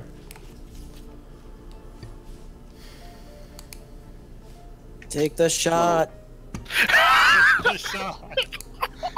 12, you said? It's decent enough. Have you seen Baiken Wasame yet? In character? Yeah, she came to kill the first guy we met. She's walking down the path towards the statue. She's probably a couple 100 feet out. Just all then, right? Alright, I pull Fury out and I use the booming voice feature to yell that Vikings coming. Okay, from some Need 300 Shit. 300 or so feet, everybody kind of turns, and everyone in the city in this portion of the city can hear yelling. Joe, what exactly do you exclaim? Well, The Iron Claw lady's coming. Run. The Iron Claw lady's coming. Run. It's very dramatic. Shit. I turn to everyone. I just say scatter. Okay. Yeah. And go ahead and just let me know what direction you go, because based off of what he said, he didn't really point out a specific direction. So I think we should move away from the others in case that the assassin attacks the idealists. We don't want to be in the way. I call my horse to me to meet up. I call my horse like to me and I start running, and I think I would grab the gnome. That's what the gnome. Yeah. I mean, oh, he actually said it. grab the gnome to slower, and we'd hop on together and ride off. Am I slower? Yeah. Actually, Yeah. Oh no, not not be. necessarily. But that's okay. Let's That was travel. your first instinct. Go with it. Works Yeah. for you. I like it. I know Kevin's not complaining. It's like a whole horse and a fighter that can stand in front of you and the girl. The death machine that she is. Yeah, she's a death machine. Oh my gosh. All right. Dude, no combat, please. Don't get in the way of that blender. Has everybody moved to like the screen edge that you would consider the way you're going? Oh, I don't know. I'm on the horse, so I go wherever he's going. If anybody starts moving in the wrong direction, I want to yell, "Then not that direction, bro," because I sucked at relaying that information the first time. But I can still not yell. that direction, bro. You're dead, bro. No, the other way, Gilbert. Which way am I supposed to go? I'm on the horse, so. Hold on a second.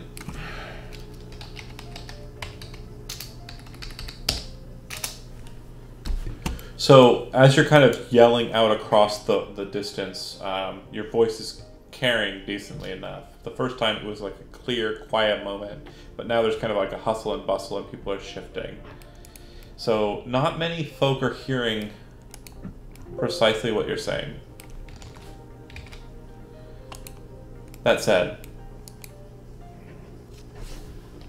I want to throw a smoke bomb at her, dude. you're a couple 100 feet away. In Sorry. that general direction. Or wait, did you post up? Did you post up at the park, or did you post up on that building I mentioned? Probably about 400 feet up on the building. Okay. Yeah, it's about 300 or so feet away. So yeah. Yeah, it's a long shot. Okay. I'm gonna say the idealists kind of move off their way, but what you do realize is that the direction the idealists are going is safe. The direction that your allies are going is not. And as Which allies? Because I'm splitting north. oh, okay, you're fine. Okay. The others who are going down that path are running We're afoul. dead. You Wrong guys direction, bro. see her on the road. She's the only person on the passageway, and she's kind of walking in your direction. Go ahead. I was going to say, actually, if everyone split one direction, I would probably split the same direction that they were going. Okay. Then yeah, go ahead and put yourself with the group. Thinking about it, like, yeah, I'd probably just go the same direction. When I if I see her, I wheel the horse around and head the other way. Okay. We getting out of here, Gilbert. All right. Actually, guys, I would use one of my character abilities that lets us all move. Yes. Maybe I Oh. should wait till she attacks us. Real quick note: if you guys are moving back into the You courtyard, won't get another chance if she attacks you. if you're moving back into the courtyard, go ahead and position yourselves your movement speed away from the board edge into the map, and then the same is true for the warhorse. Move it; it's 50 Do we go feet. north? If you're heading whatever direction you're heading. Yeah, let's What do you head up there, think? guys. Can't hear you, Tim. 60 feet. That's how fast the horse moves. Can we take the dash action? No, just your movement speed. Okay. All right, move the horse up there, and I'll move me, because you and I are on the horse, right? I like this horse from this angle. And sorry, that was 60 feet for the horse, not for Ren. Ren should be his movement speed off of the board edge. 35. Yep, off of like basically this path. So you should be more like here or here. Yeah, that's fine. Yeah, you should be over with Sayre. Yeah, that's fine. Okay, as you guys kind of round about the edge there and start heading toward the northern passage out of this area, you see her kind of move about and kind of look over in your direction. She just looks stern. And as you guys are moving, it looks like you guys are kind of getting into more of a hasty retreat. She drops low and starts sprinting after you. Her left sleeve just kind of billowing off in the air as if there was nothing in that sleeve, and her right hand is kind of holding the scabbard of her sword as she darts on after you. Can I take a shot? Yeah, you can. You can. Yes, take a shot. And then everyone else roll initiative. She's going Terminator on us. Sayre would just turn and like face this woman down now if she's just following. What would Fury be considered a must-do? Oh, you can't fire Fury. No. Fire your regular gun. Okay. Yeah, so far as to say, Fury can only be fired with special abilities. The Guys, dual attack. I would like to say this is the third time in a row I've rolled a 17 on initiative. Pretty good. You fast. That's good. I have a +1 modifier. Nah, I messed with the shot. Okay. Wow, she's fast. Alright. She's gotta be like level 100 people. Not level 100, but she has been alive for a long time. Or has she? Maybe this is just an imposter. I jumped on one shit. Okay. So, are everybody rolled? Mm-hmm. Yeah. Alright. Should be in order now. Brox, what's your dexterity modifier? It's 2. What's your dexterity score? Yeah, okay, no, it's higher. He's 15. higher than me. Okay. You guys watch as she kind of enters into the scene, starts to sprint low, like I had mentioned. And gets to about there. Once she does so, you see that the sleeve kind of billows up and snake-like kind of, a metal hand appears out of it and comes swinging straight towards the back of Sayre. Sayre, you can make either an athletics or acrobatics check, your choice. That's strength, athletics, or... Yeah, okay, that's really good. 20. The claw hits you. You take 11 points of damage. Shit. As the claw hits you and you feel it kind of splinter into you, it kind of pulls itself down you and starts trying to roil around you like a lasso. But you very quickly shunt yourself out of the chains and pull yourself out of the grapple. Brox. Holy crap. Let's take another shot. Okay. 16. Alright. As the bullet flies off, you kind of squint just for a moment, and as you look up, you see it hit the stone railing, the stone post behind her from your position, kind of sending a bit of dust up into the air.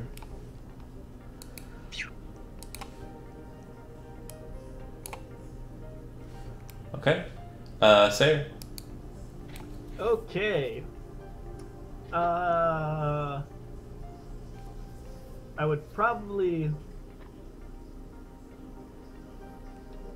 Yeah, one thing I would... I don't know. I'm trying to think. Probably say something along the lines of, why are you attacking us? We are trying to do the same thing. We are trying to find Jacob and Jason Adams. And then, So as you say that, like her arm was kind of like at you and it looked like it was getting ready to coil up and strike again. As you say that, it kind of snaps back and then rescinds back into her sleeve, and she looks at you sternly. It looks like she's kind of lowering her blade as well. Nice.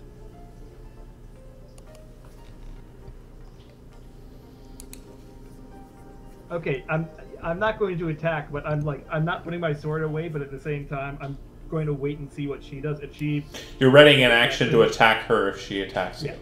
Got if it. she's aggressive. Gilbert. Good question.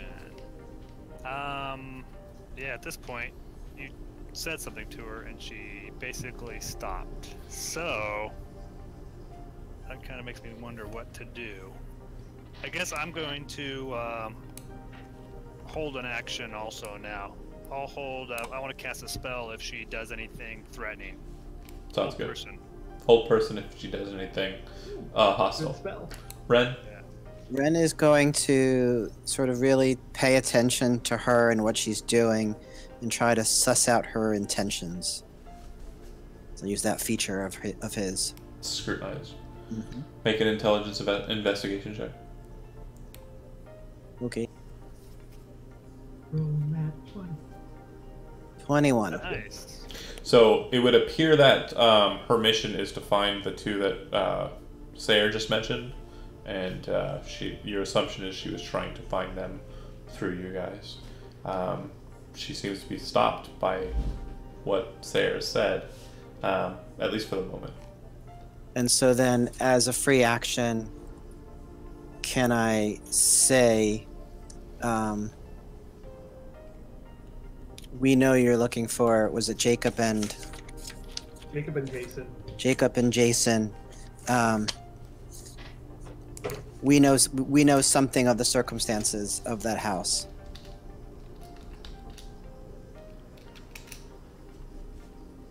She doesn't seem to respond. 87.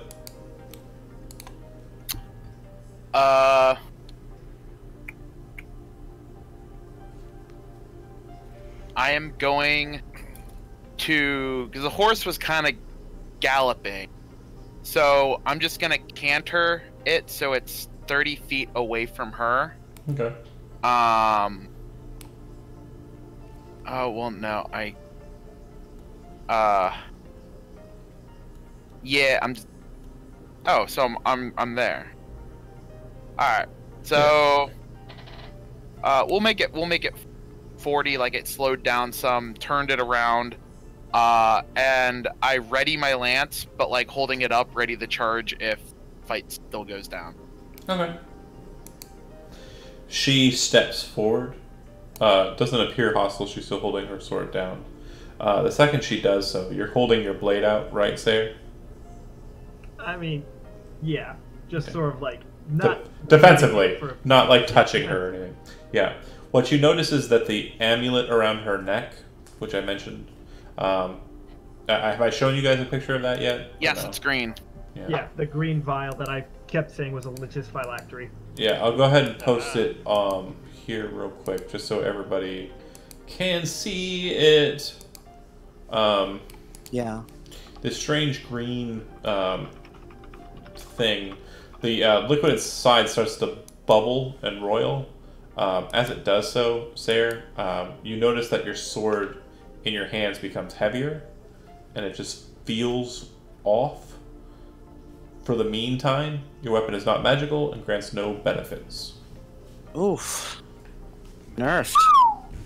Nerf juice. She looks at you, and she seems to be kind of in the same kind of position that you are, but she's showing it less than you are. She's ready to strike. She's ready to fight if a fight breaks out.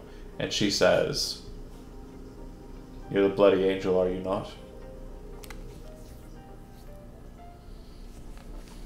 That is a name that I have Really? retired. It is not something that I would wish. It is something that was forced. Okay.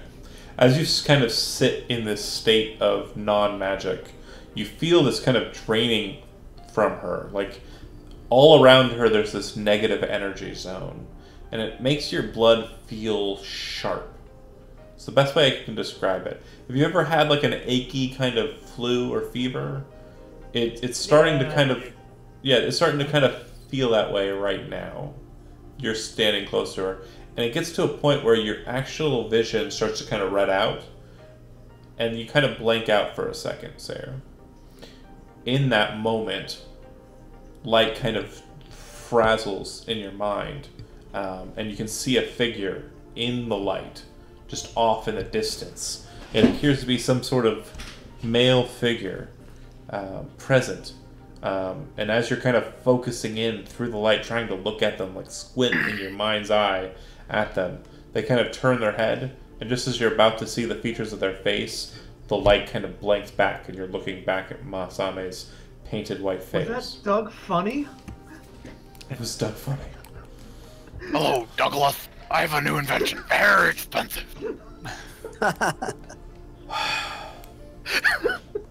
Can't do Mr. anything. Dink. Can't do anything in this game. She doesn't attack you, but I assume at this point, Brox, you're not sure what's happening, but it doesn't look like they're fighting. I'm gonna ask you, because you're pretty much gonna end the cycle here. Are you taking another shot at her, or are you holding back? I'm holding back. Okay. Go ahead and cut out of initiative then. She says, then they seek you. You know this, right? I know. That's why I instead am seeking them. The best defense is good offense, they say. But you are an abomination. You were created by their vile magics. I have not I am been... a person. I understand. I have not been sent here to destroy you. But you are a product of their magic. So I will return to my master and ask him what he wishes of you. Have you seen the two? I have only heard the rumors. And what of Razik? We know he did not die on the tower. Where is he? That was her, by the way.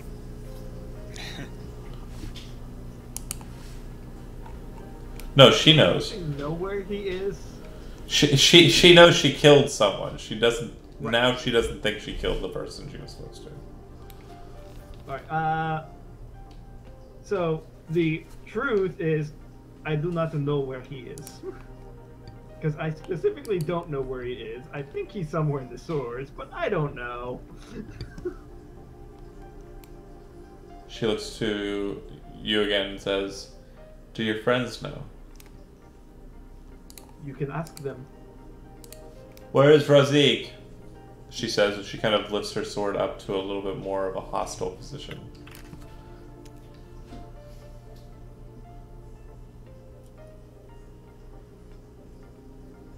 Do you wish to bring him justice like the idealists? I wish to complete my mission. Oh, if you're looking for idealists, a whole bunch of them just went that way.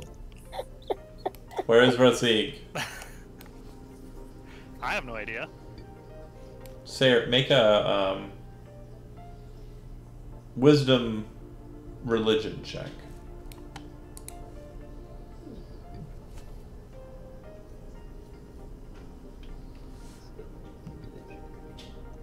$18. You're staring at this woman for a while here, and you're kind of focusing in on her, and you studied, Octavius. You've studied your religion very thoroughly. And in that religion, there's a lot of conversation about death and undeath because of Octavius's kind of counterbalance in the world being Alunusro, the dark god of sorcery and undeath. You're looking at this woman who at first appears very lively and full of motion, but as you're standing here looking at her, you see that her eyes are kind of green and pallid and kind of almost glowing with a dark energy. The attachments on her flesh, where the chain arm appears to be linked, appear to have kind of a necrotic coloration to them. She doesn't appear to be alive. She appears to be something else. Okay. I observe that and I remain silent for the time.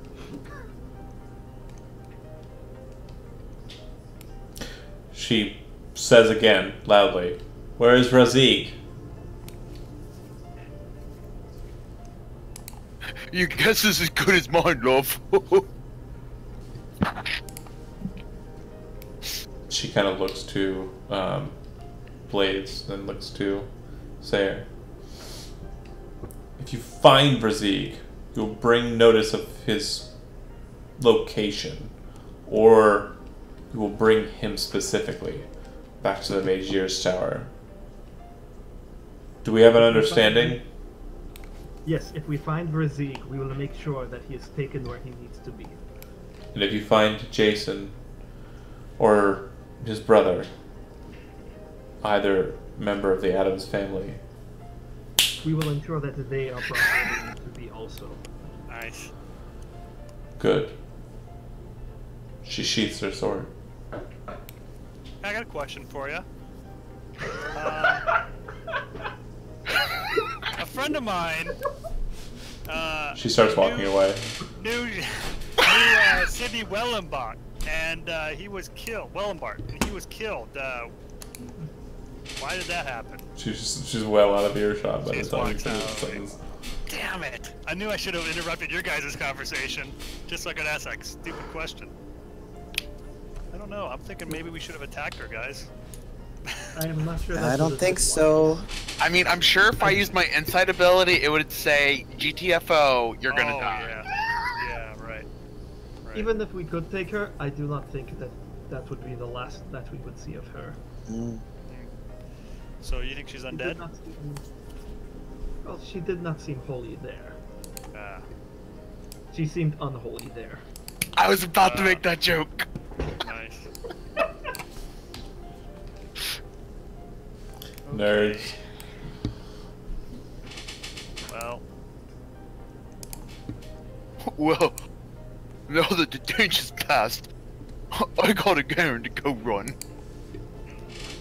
yeah, I don't know. I mean, not sure what angle we take from here. Still want to get certain people to certain places. Is that your plan? Obviously, we're not going to give certain people up to certain other people. Well, I think that's their choice to make. Yeah, It's back to the voice now. of course. That's Jimmy Blades. Well, also, I don't know if she's still in earshot or not, so I'm keeping the voice Right. going. There you go. Nice. Alright, well, we'll have to go about our business then. What would you guys like to do? I go riding somewhat circuitous to make sure I'm not tailed and make my way to this. Okay. Where? I intentionally go somewhere that someone is not because I don't know where they are. Where do you think, what do you think would happen if we ran into Jason, Jacob? Do you think they'd let us go? Or we'd have to fight them? Yeah, what I'm thinking. I think they would die by my blade. That is what I think. You are very bold and brave, but I'm not sure how things would turn out. You may not be certain, but I am. Before I head out, I actually asked Gren if he wants to accompany. Where are you going exactly? To run some errands, but I sort of, in Blades' voice, I'm sort of hinting at, like, it's obvious where I'm going, Yeah, that's fine. without saying, because again, I don't know what the undead thing's hearing. Right. Right. Plus, 2 eyes are better than 1 to see if we're getting tailed. Yeah, sure. Whoa. Maybe we ought to leave the horse behind.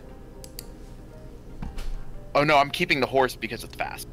We'll but take it to go somewhere and then we can leave it. Okay. Like, we'll use it halfway and then Or- hop off and...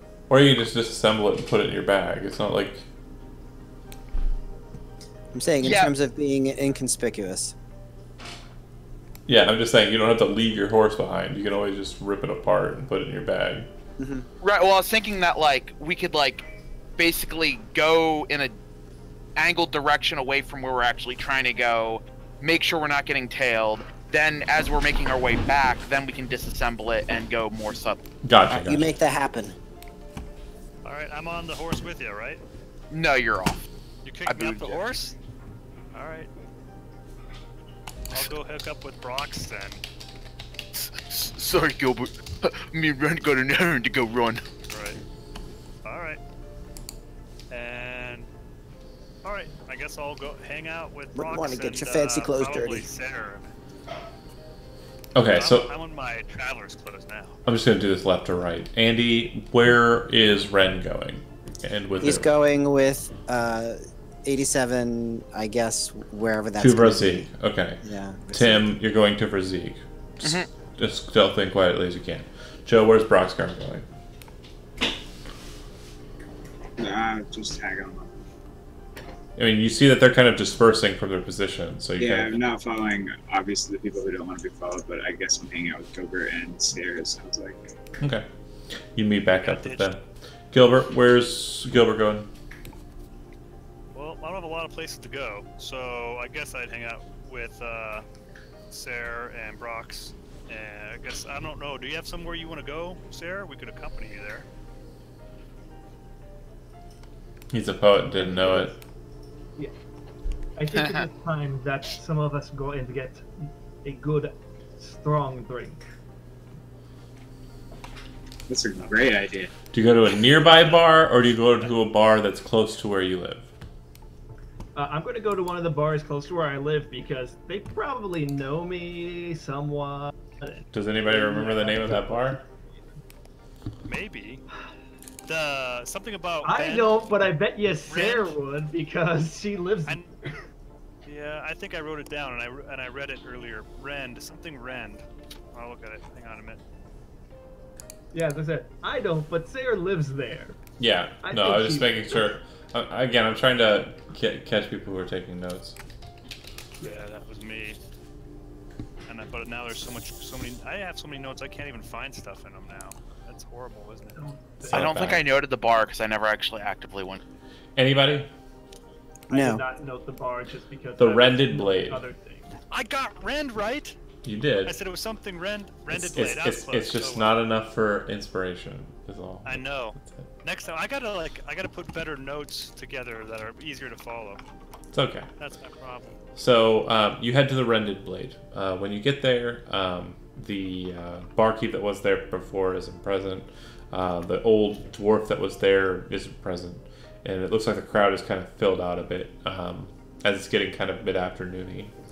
The barkeep that is present is a younger man, blonde hair, pretty keen style clothing. There are a couple of servers that are taking drinks out to tables and some food, but not terribly much food. Mostly just bread, cheeses. There's some processed meat, but not much that's being sent out. Males and females kind of moving about with their serving trays. And most of the folks that are present here at the Blade are just passers through. But there are a number of usuals, merchants, and street vendors and the like that are doing just what you guys are doing, taking an early day and getting nice and fixed for the rest of the evening. I would go up to the bar and order 3 extremely strong shots of something. Okay. Whatever's extremely strong and I know is there. They say, the best and strongest thing we've got, and you would know this, is Big Bang's Firewater, which is imported from Stormlaw, and they get you 3 glasses of that, setting the bottle out. The bottle seems to have kind of a yellowish and reddish kind of coloration to it. Seems like 2 colors are kind of mixing like flames every time the bottle is just slightly just jostled. And you got your shots of that. It's going to cost you 2 gold pieces. Okay. Is that old dwarf there? No. Bummer. That guy was cool. All right. So you got yourself 3 shots, or did you get 1 for each of us? I got the bottle, I thought. Yeah. figured you got yourself. Sorry, it was I got- 2 gold for the bottle, not 2 gold for 3 shots. I assumed you were. No, I figured that was what the case was. You got 3 glasses and a bottle, is what I thought. Right. Okay. Yeah, no, that's fair. I'm perfectly content with that. Holy being the crap! situation. Could you imagine 3 glasses for 2 gold? Yeah, that would be a really expensive drink. That'd be It's- nuts. Mixed But with yeah, gold. no, I pour out 3 shots and Okay. take 2 of that. I Wait. them. All right, cheers then. Yeah, it's not too hard to refill your glass after you've taken in the drink. You guys all imbibe, correct? Sure. Oh yeah. A dork that doesn't imbibe? That would yes. be weird. I was about to say, as you guys are kind of just hanging about, people are passing through, all different types of folk. Folk you've seen in and about, some folk who are a bit, surly looking, a bit scrupulous. But nobody of interest kind of stands out, really. Just a pretty calm, Go ahead. I was going to say, Sarah probably, like, while she's, like, pouring the second shot, would try to see if, like, any of her memories she can recall that guy that she saw in that flash of light. Okay. Like, see if she can recall anything about that. Make a wisdom saving throw. 7! I'm doing great on saving throws so far, guys. Okay. Especially since that's one I'm proficient in. To the others, it looks like you kind of take a couple of shots pretty quick succession and then kind of lay your head down. Kevin, is there anything Gilbert wants to do in this bar besides drink a bit? Anything you want to kind of focus on? Anybody? Not really anybody that stands out. What I would do is I would probably drink about half as much as Sayer because I'm like half the size. So I would drink real slow, but I would also kind of keep a lookout for anybody that looks out of the ordinary, like especially one of those Adams family brothers, or I'm especially weary that somebody's going to come walking right into this bar and catch 3 of us. So makes sense. Notice, did Sarah just kind of like pass out? It kind of looks like she took a couple of shots and just like put her heads up 7-Up style down on the counter. Oh no! All right. When I noticed that, I would probably kind of shake her a little bit and say, "We'll get to Sarah, that. Are you all right?" If that's what you're focusing on, we'll go ahead and cut from you. Brox, is there anything that you're doing? I mean, again, there's that whole bottle of firewater. And Yeah, I slap my knee and laugh. I say, "Oh, good old fish bag!" I grab that bottle up. All right. If you're in it to win it, drinking wise, and Tell me staying what's a roll. focused, not so much on the Constitution saving throw or anything for that, but make me a wisdom perception check.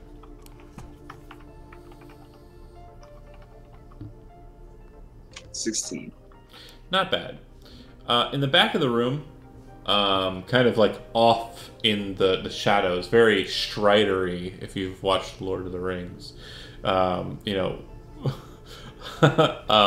with a bit of light kind of emanating from a pipe or something in the corner, you see that there's a figure, and based on the whites of this person's eyes, they're looking at you and your group. As you kind of inspect them with your dark vision, kind of focus in on them, you realize that they appear to be of Saryujan descent. They have a very Sheenese kind of look to them. Black hair kind of up in a ponytail, that kind of high, oriented ponytail. He's wearing kind of a grayish robe, or kimono, and it has kind of blue accents. Along the blue accents, you see that there are crab markings all about, patterned into the style there. And his sword is sitting out on the table in front of him, and you notice that it's a very fine-looking sword. At the pommel of the sword, there appears to be a crab claw kind of set with a string kind of entangled around that. He seems to be smoking a pipe, kind of just staring at you guys as you operate.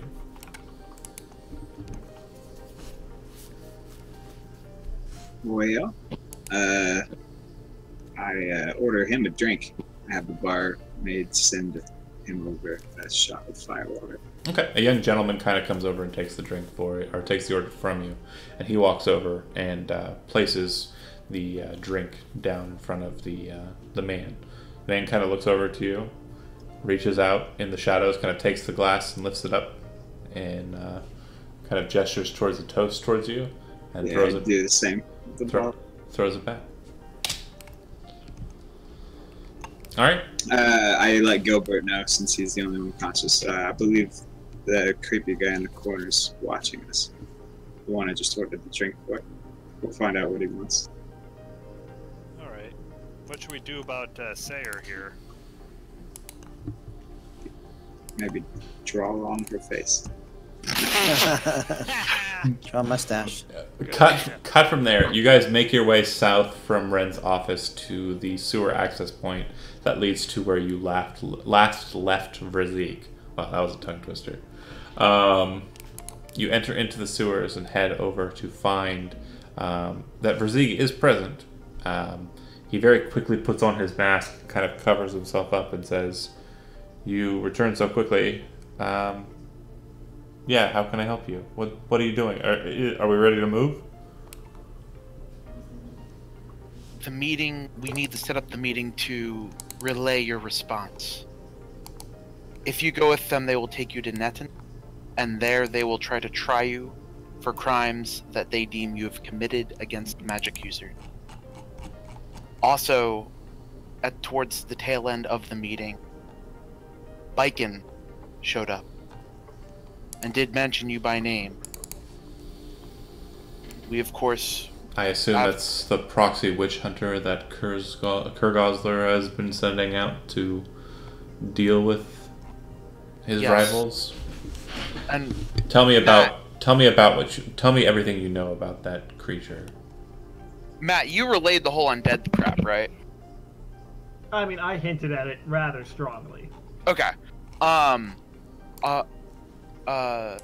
The the alchemist Sarah, who was closest to her, noticed a undead pallor to her, and seemed that she was not at all living.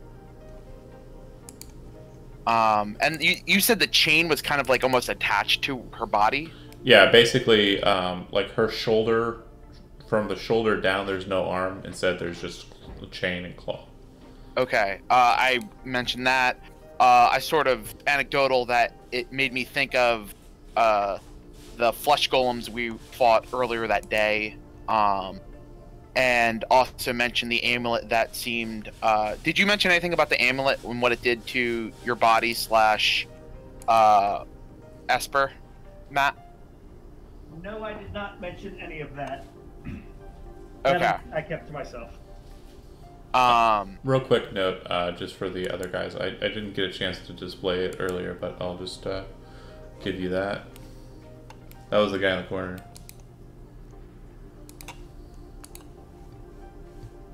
Alright, continue, Tim.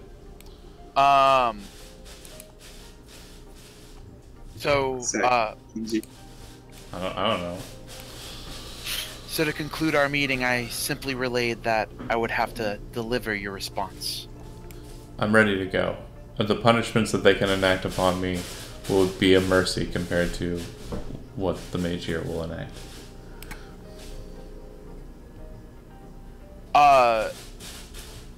Like, inquisitively, so you think the major might do As you're trying to something worse finish than that death? sentence, you hear a loud scratching sound of steel on stone. As you turn to look back in that direction, the two It's of Biken. you see that Biken is standing in the doorway to this small entry room. Vrazik So we've been followed? looks to her, and then looks to you. And then she looks at Blades. I assume you're still in that Yeah. contents. She says, Enforcer 87, thank you for leading me to the Renegade. So real quick, when I had said that we would try to make sure that we weren't being tailed. Oh, I know. You could have Okay. rolled a natural 20. I won't tell you why she was able to track you with such ease. Some voodoo, whatever magic device, who knows what, but yeah. Okay. Yeah. I will not tell you why she was able to track you a second. Is that green stone of mine doing anything funny? No. Basically, if you were looking at it while you were heading here, it would have led you to him. It's a stone of location to find Brazique's. I was wondering if you're somehow tapping into it. She says, Enforcer 87, do your work. Detain the renegade. Vrazig's last command to me was to basically don't throw your life away and make sure that you follow Yen Lauren's orders, right? Yep, and Yen Lauren's not present. Dang! I turn to Vrazig and just look at his mask. Yeah, you're getting a cold stare back, and the eyes behind the mask aren't really showing any type of emotion. She says again, detain the renegade. Not to throw my life away. He looks at you and he kind of reaches up and grabs the mask and pulls it away. What life? You're not alive. You died a long time ago. He walks past you and kind of brushes you aside. She starts to step forward. Once she gets in close, though, you feel this very strange sensation. Tim, Valet feels a very strange sensation. You feel like every single molecule inside of you that moves the fluid that keeps you active stop. As if you were affected by the spellhold person.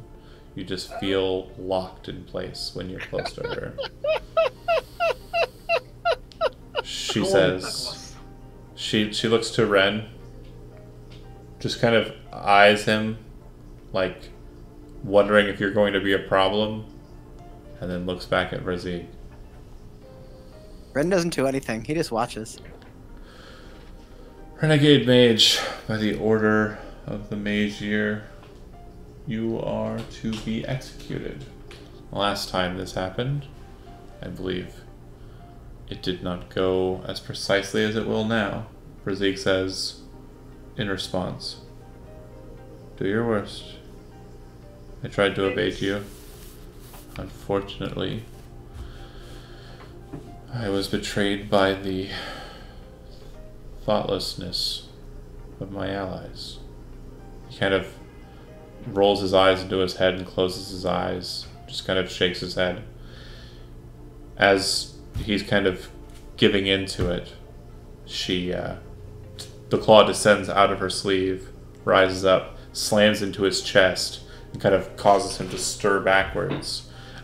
She pulls it down, and it seems to rent into his rib cage, like catching up the top portion of the rib cage. And she pulls him in close, and as she's pulling him in close, her sword is being buried into his chest. They kind of hold this strange embrace, the chain slowly kind of just wisping around him. But you are completely conscious, but absolutely powerless to move. Then, do you do anything as this is engaged? Nope. And she says, to be sure. She pulls the sword out of him. He starts to limp away. She lets the claw kind of roll up, kind of catch him just underneath the neck. She swings quickly with the sword. It scrapes across the top of the claws. His head flies out of his hood. The hood kind of rent to just ribbons. And she catches it with the claw, and it snaps back into her sleeve with the head in kind. With a flick of her sword, his blood slams against the sewer stone, and she resheaths the sword and walks away. As she gets outside of 10 feet distance from you, Valet, you feel restored to your normal self. For some reason, the necklace she's wearing about her seems to interfere with your function. A lot of good. I'm gonna be in a fight against her. You're like the Wolverine against a Magneto. Can't do shit. Alright, meanwhile, the strange man kind of looks at you, kind of, gave you the salute with the beverage, and Sayre just lays there unconscious for some reason. Matt, as you kind of take the shots, you feel the alcohol kind of enter into you, and you start to focus your thoughts on what happened there. You feel just kind of dizzy. The room spins around you, and you set your head down to kind of, gain your footing. Just brace yourself in this spinning, just almost sickening kind of state. When you kind of get a focus, though, the light's kind of bright around you. It's not very bright in this tavern, but it just feels like a radiant brightness is about you, and you see the figure again. It turns again and kind of looks over its shoulder at you as you focus in more on it and try and kind of figure out what that is. The face that you're seeing is just a beautifully androgynous face from the profile side. Just a magnificently beautiful masculine man, at least facial feature, and an Adonis, if you will. He kind of just turns and looks at you fully. His eyes kind of shining gold in coloration. His hair blonde, not unlike your own, and he kind of just stares at you. Now turning full circle, the sun, or the radiance kind of just beaming from behind him. And he doesn't move his lips, but you can hear him say, "Sire, you must burn like a pure light. You must not be corrupted."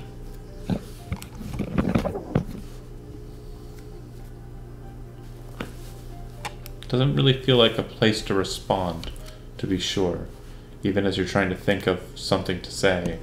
And you kind of feel hazy again, and you realize that your head is against the counter of a bar. You know that you're in the Rended Blade.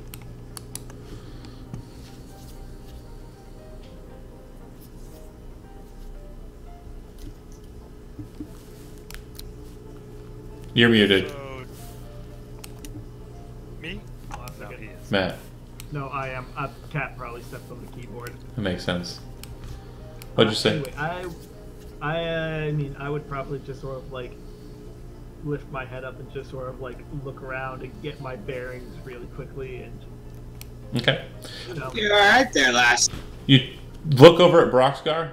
Broxgar, when you look over at her and say, "Are you alright? Alright there, lass," and kind of look at her, her eyes are glowing gold. Well, I'm fine. I was thinking about They kind of something. dim down as she starts to finish that sentence in thought. Your eyes are glowing. Never seen that before. Must be a trick of the light. Yeah, you're right. Doesn't seem to be anymore.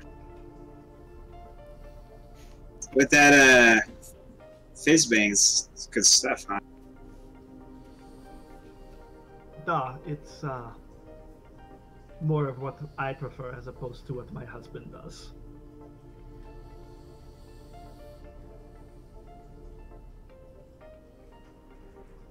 Well, sorry to interrupt you guys, but do you want to go talk to that guy over in the corner? Yeah. There's a gentleman that's been watching us since we entered. I think we should have a conversation with him and see what's going on. They kind of point at him in like the most awkward way, like socially. It's like, There's that guy over there is That guy. watching us. Really cool looking guy right there. And you do look I'm over gonna be his friend. in the dark corner, and you do see that there is a man sitting in the corner, sword out on the table, as I described before. And you can see him, like his silhouette in the shadows, and kind of glowing with the light of the pipe that he's smoking. Does he look familiar to me? No, he does not look like the guy you were just looking at. This guy No, looks... not that guy. Oh.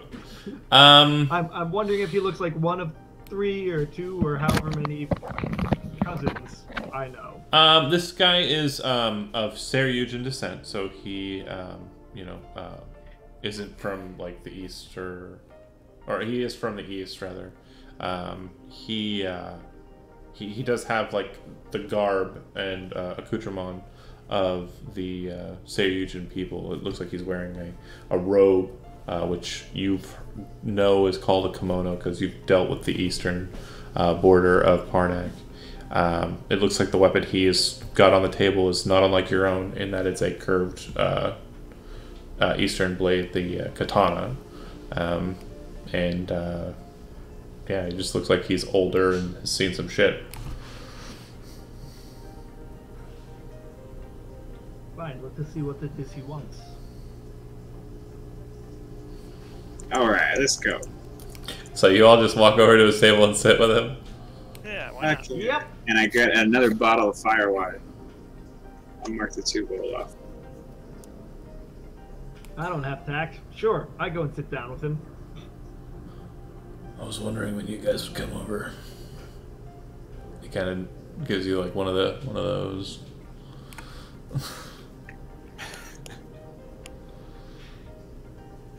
So what's your name, friend? You can call me Kaori.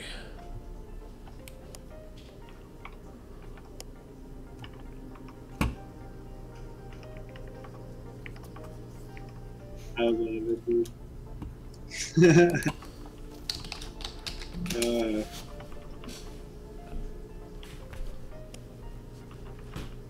So, your friend there's got a pretty awesome looking weapon.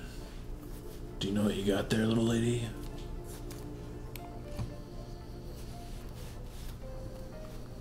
I know it well enough to know that it is something a bit special. Yeah. Well, it used to belong to one of the emperors of my land. If it is what I think it is. So, Is it what he thinks it is? how did you come to be upon it? How did you get that sword?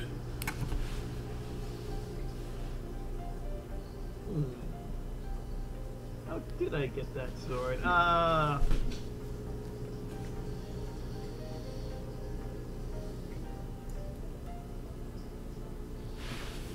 fucking love your voice, by the way, dude. It's killer.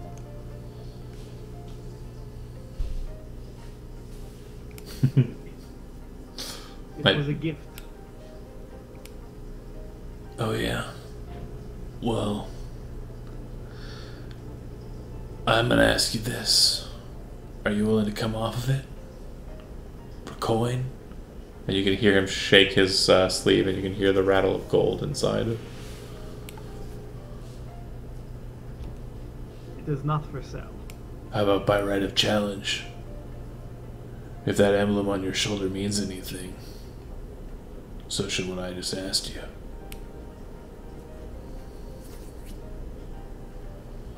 Bring it, bitch. He stands up suddenly. Everyone kind of looks to you guys like, what the fuck's going on in the corner? And he says, let's go outside.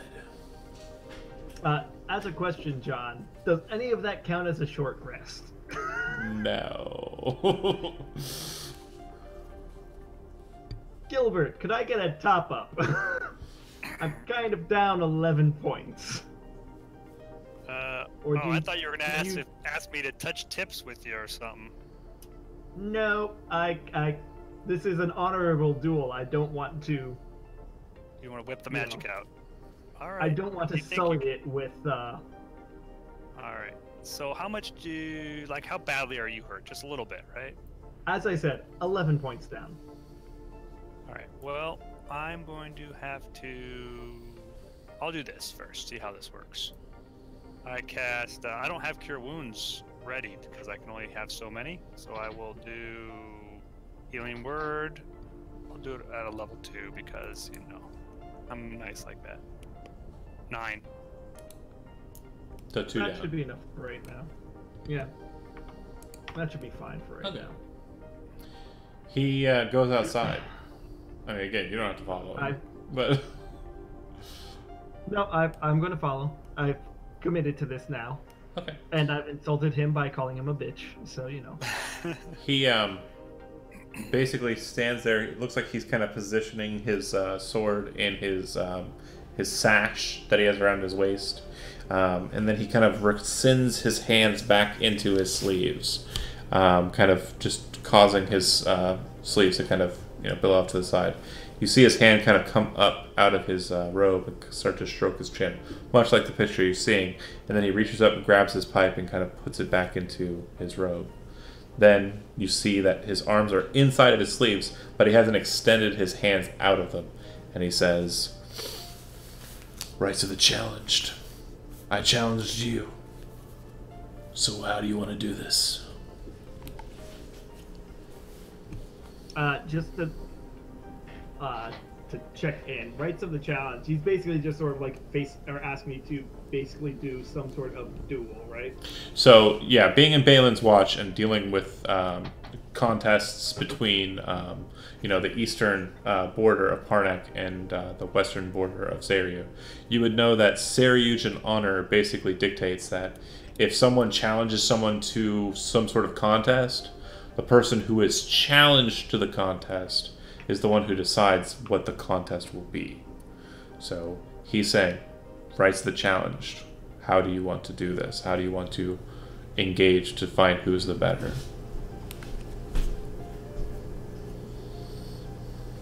Rock, paper, scissors. I'm First not blood. leaving this up to chance. Death. I would say, how fast are you? A challenge of speed? And he kind of grins. You sound like the white tiger. Alright. First one to draw? Is that what you want? I'm not talking about necessarily drawing. I'm talking about foot speed. Oh, you want to do a running race? He kind of shakes his head like, ugh. Alright. I guess. Challenges. I suppose that's fine. How far? Where to? And he kind of looks around the streets. I'm trying to think. There's Yeah, what are you doing, you cat? being a cat. I know she's eating paper on top of my Delicious. bookshelf. It's Sounds okay, like I don't need those papers. They're old it's a treat Python that can't be beat. documentation. Anyway, trying to think what is. Oh, you know what? I describe where Ren's office is because I know that's somewhat nearby. Okay. And he kind of asks some inquiring questions about the street, but then afterwards he says, "Yeah, it should be fine." Okay. And if I win, you give me the sword. If you win, what do you want? To be left alone. Deal. You sure you don't want anything else? I don't want to feel like I earned something for my obviously upcoming victory.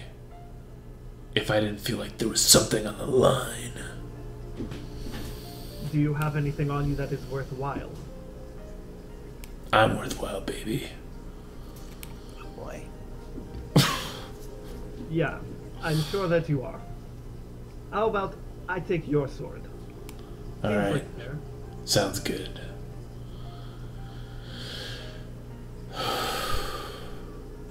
He kind of settles his sash and kind of ties it. Then you see him pull a string out of his sleeve and kind of pull his sleeves up to here and kind of wrap the sleeves up with the string so that they're not in the way, not bushy and brambling about. And then he kind of says, who's the mediator?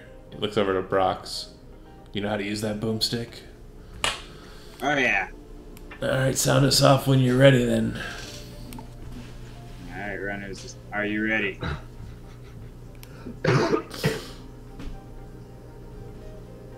And then Whenever you're ready, Joe. On your mark, get set, go, boom! big explosion sounds off, and the two of you start sprinting. Make a strength athletics check.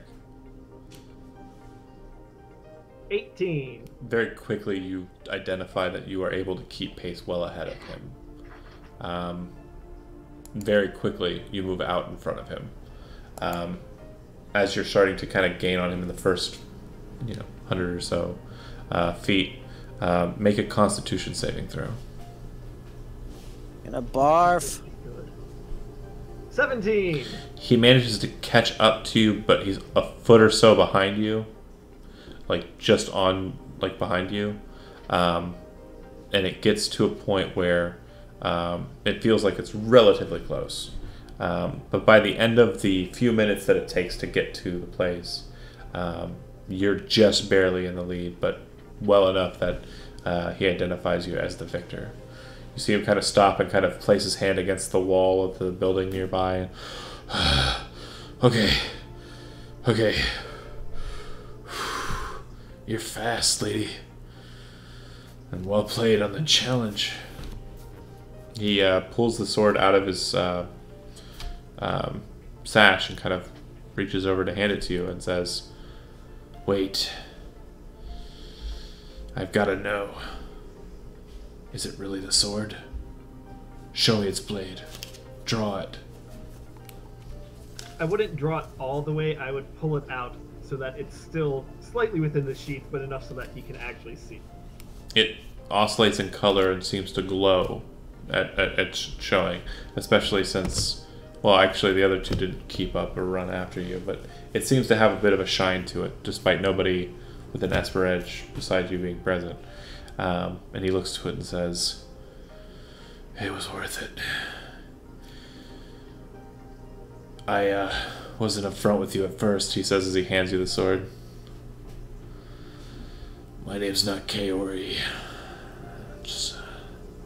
I'm sorry. I lied to you. It happens. I You did- ran the well for one. I didn't want you to know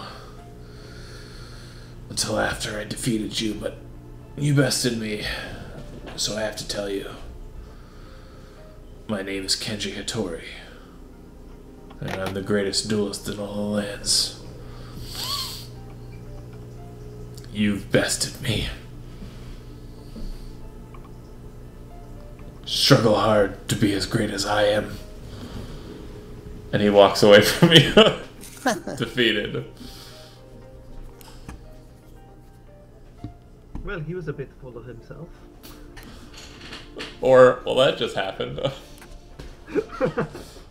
I'd just walk back to the bar from there, because why not? Okay. Now I have two swords. Do you inspect this weird sword and check it out? Yeah, while I'm walking back, I'll just sort of take a quick look-see over it. Okay. If you spend some time with it and kind of focus in on it, you realize that it is a sword that requires attunement, but it is a magical weapon. And if you are attuned to it, it gives you a +1 bonus to attack and damage rolls. +1 sword. Interesting.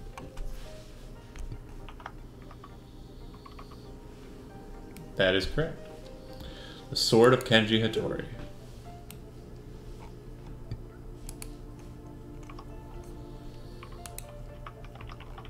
Broxgar, make a perception check. A wisdom perception check, please.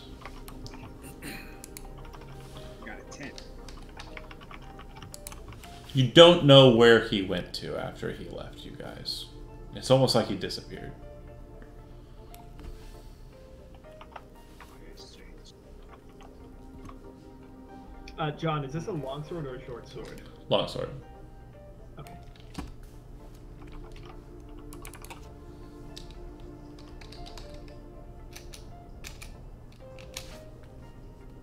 Alright.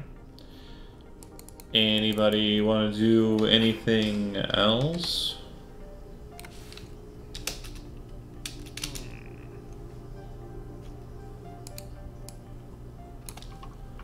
Are you asking everybody, not just that group? That specific group, sorry. Okay. I don't think so. Congratulations on the winning race, though. That was exciting. Yeah, well, you know. Works. Works. All right. Cool. We're gonna head back to your place then later. I mean, I was planning on that. I don't know what you're planning on. I presently don't have a place to stay, so I've been crashing at your place. Well, I did last night, but sick about doing that tonight. Maybe I should go look for my own place. I'm sensing. Wow. I'm sensing that I'm like, maybe Awkward. crowding you a little too much. Let's go ahead and cut to the other group. Andy and Tim. Immediately after the altercation, the headless body of Razik lays on the ground in the sewer, and Biken leaves. I presume undaunted by you guys. They don't stop her at all, right? Oh no. I want to grab the head and wrap it up and take it. No. She took it. Oh, I thought you said it was in the sewer. The body. The body is. Oh, the body. I'd like to take something from the body just as a marker that it's him, so that we can show the idealists later because they're going to be looking. His mask lays on the ground, not too far from where he took it off. Okay.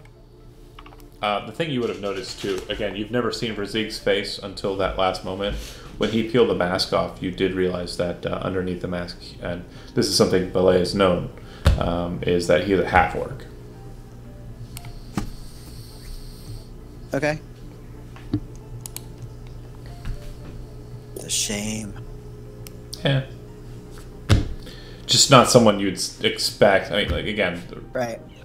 most of, again, there's a certain kind of racial prejudice against individuals with the greener skin.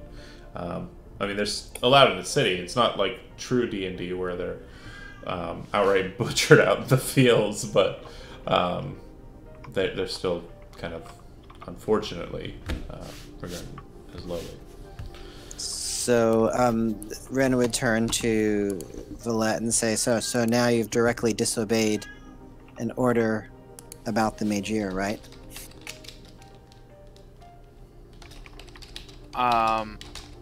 Say that again? It's okay. So, the assassin said to do your duty and you didn't do it.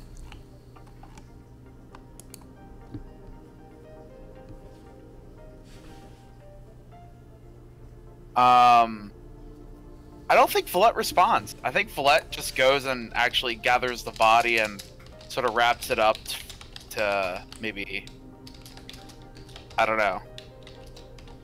Follette is in a state of not knowing what, so Follette just sort of gathers the body for like to bury it somewhere. Yeah, and out of character, Ren asked that question because he doesn't really fully understand her motivations. She's a little bit sneaky. Out of character, she's sneaky because that's sort of how she's used, is to infiltrate things, even though me as a player is not the best at being sneaky. And the issue there was that she sees the witch hunter as an opposing force, and in a sense she did follow the order, only that to try to attack would probably end in her life, which was something that, unbeknownst to Ren, was combating an order that she deemed directly violating an order that Vrazik had given her earlier. Okay. So she's kind of just like, she probably just like,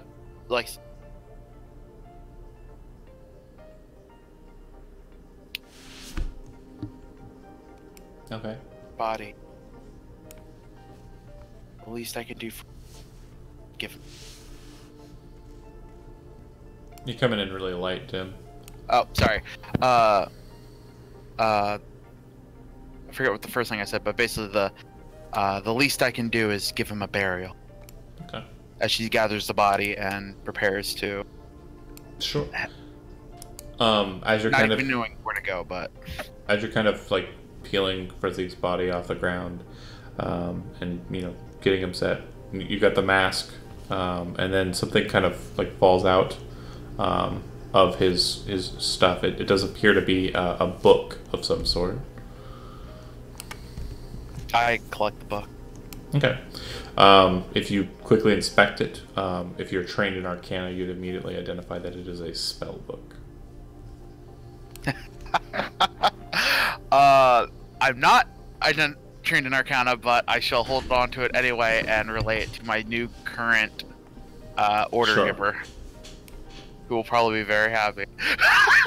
We'll see how it goes. Does it have any cantrips in it?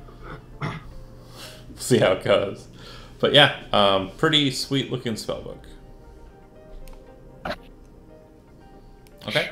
You guys are going to leave with the body and head to a place where you can kind of not quote unquote dispose of it, but basically set it up for a potential burial.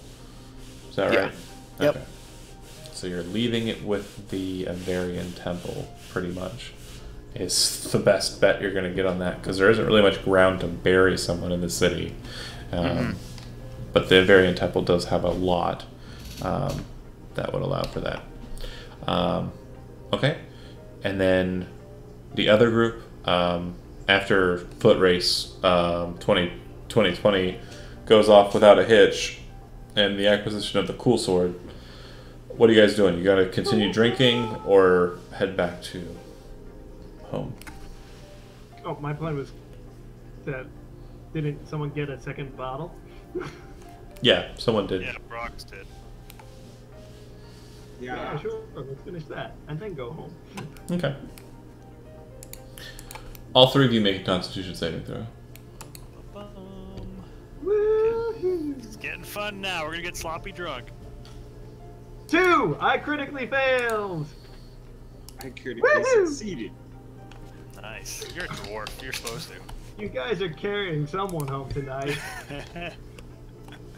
Right. Okay. Gilbert, what did you do? At least the head body we're carrying has a head on it. He I got a rolled a 16. 16. Okay. All right. So for the second time today, Sayre's unconscious and needs to be carried off. Gilbert, you are on the high end of tipsy, basically bordering drunk, and Joe, you are feeling it, but you are in complete control. That good state of drunk. Good time. Yes. That's Just like being back home in Stormloft. Someone had a very good time. You guys work together, kind of carry Sayre back to the house.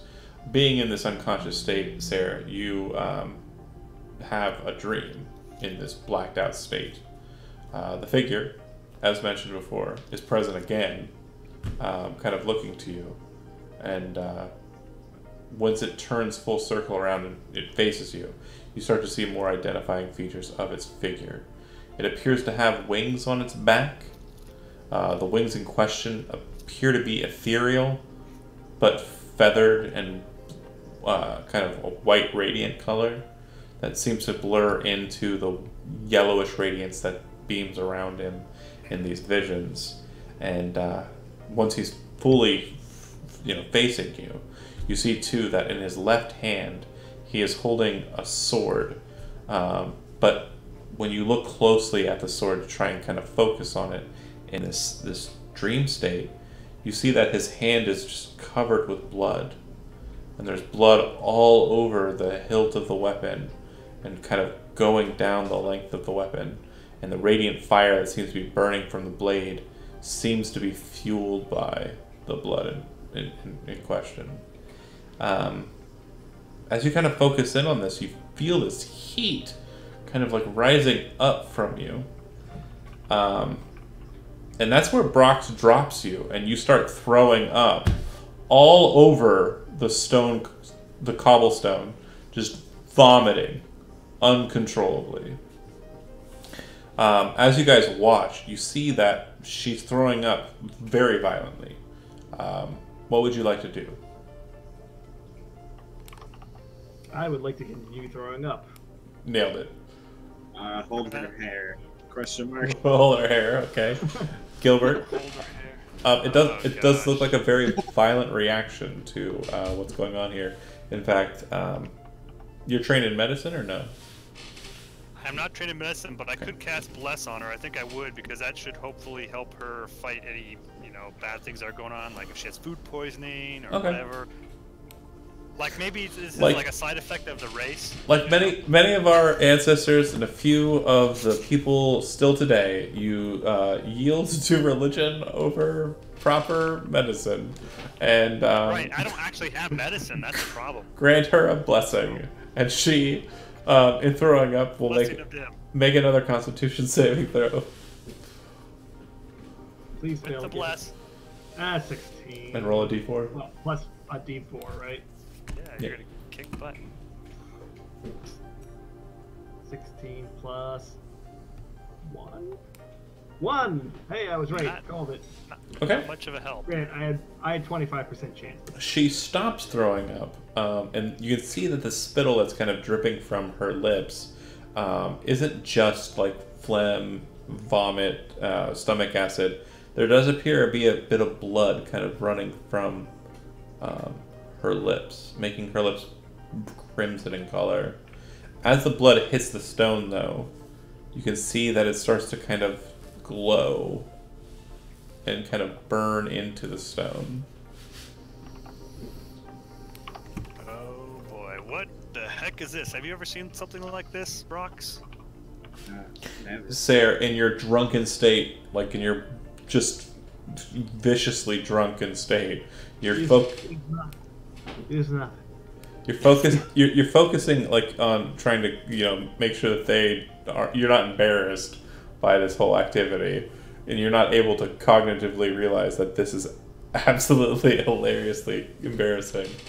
But you're also focusing on the blood splatter and like the strange glowing that's present, and you're looking at it and thinking about it, and you can kind of feel in your just blood like this radiance, this purity, and you feel like the corruption that was present inside of you, the corruption that was placed inside of you from that ritual so long ago, it seems to kind of heave differently.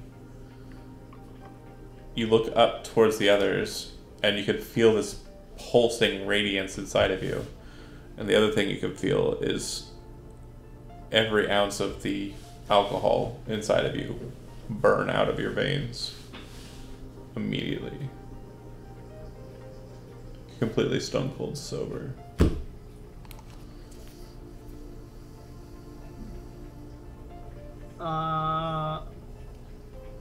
Currently not knowing what's going on, I'm going to continue with the ruse that I'm drunk and like try to get up and stumble forward and like fall on the ground. Okay. Try to play it up like I'm still. Sure. Make no check, because I roll these ones for you guys. This is either going to work really well or it's going to be fucking hysterical. Because I don't have anything that would help with this at all. So you see her kind of like stop for a second after the throwing up and all of that, and kind of look at you guys, and like, Brox, you are very aware of how like alcohol affects all sorts of people, because you drink with all sorts of people, and you realize like she was plastered, like honestly ready for just chuck her in the coffin drunk, right? And then she looked up at you, and you're like, wait, was she faking before, or is she faking now? And if she's faking now, how is she so drunk that she can fake being sober so skillfully? And then you go, there's magic afoot in your head. Like, there's got to be something up. But from this state, she doesn't appear sober. But then she tries to play it off like she's drunk. And so you're in this weird conundrum of, was she drunk and faking like she's sober now? Was she not drunk before and was sober and was faking that she was drunk? And if so, is she now sober, having faked she was drunk, and is now attempting to fake drunk, but she was faking drunk before so skillfully that you were so fooled, but now it's so obvious? Or do you get what I'm saying here? Yeah. Okay. That's the mindfuck you're in. I And am mindfucked. Gilbert, you're like, she's still drunk.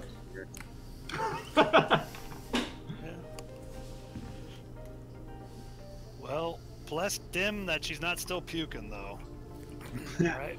Yeah. I guess I'll just chuckle a little and give it a little puke and rally, huh? Always works for me. The old puke and rally. Okay. Back to the other team. You guys deposit the body of Aberu and ask them to bury it with rites. And then where do you head? Vlett just looks at the Ren and Ren wants to head back to his office, and Valette can follow, and maybe she'll be willing to give him some more answers about what's going on. Okay. When you get there, you notice specific code and sign in the Thieves Guild language, but specific code and sign that's been developed between you and Effie. Mm-hmm. You realize that the messages are kind of leading you to the side of the building, which is in a very narrow alleyway between two very large buildings, because yours is kind of set in the bottom of a larger building, and the facade is actually, the front is actually the other side, not the one that you're on. You follow the messages. Eventually, it kind of leads you to a brick that's set in one of the stone buildings, and basically informs you that the key for the new locks is behind the brick. You pull the key out, replacing it with the old key you had, and go to the locks of the office, opening it up, and inside you do see that there's still a bit of damage on the interior, and everything's been kind of, it looks like she's been trying to clean up the front office, but the back area seems to still be in disarray. It looks like the people who came in here and searched the place pretty much just flipped it. Right. Okay. And at that moment, you realize, oh, right, Effie mentioned that all of our stuff was stolen, and we didn't bring that up when we stalked the Idealists. Well, I did say, where's my stuff? Oh, they didn't answer. Right, they just ignored me. Yeah. So maybe this is where Ren would sort of stay for the night. Okay. You have Valet with you, a valet with you. Okay. The drunk group, some slightly less drunk than before. You're going back to Sarah's shop, right? Yeah. Okay. Yeah, and I don't know what you're talking about. I'm still 100% completely drunk. At this point, even Gilbert's starting to see through your ruse.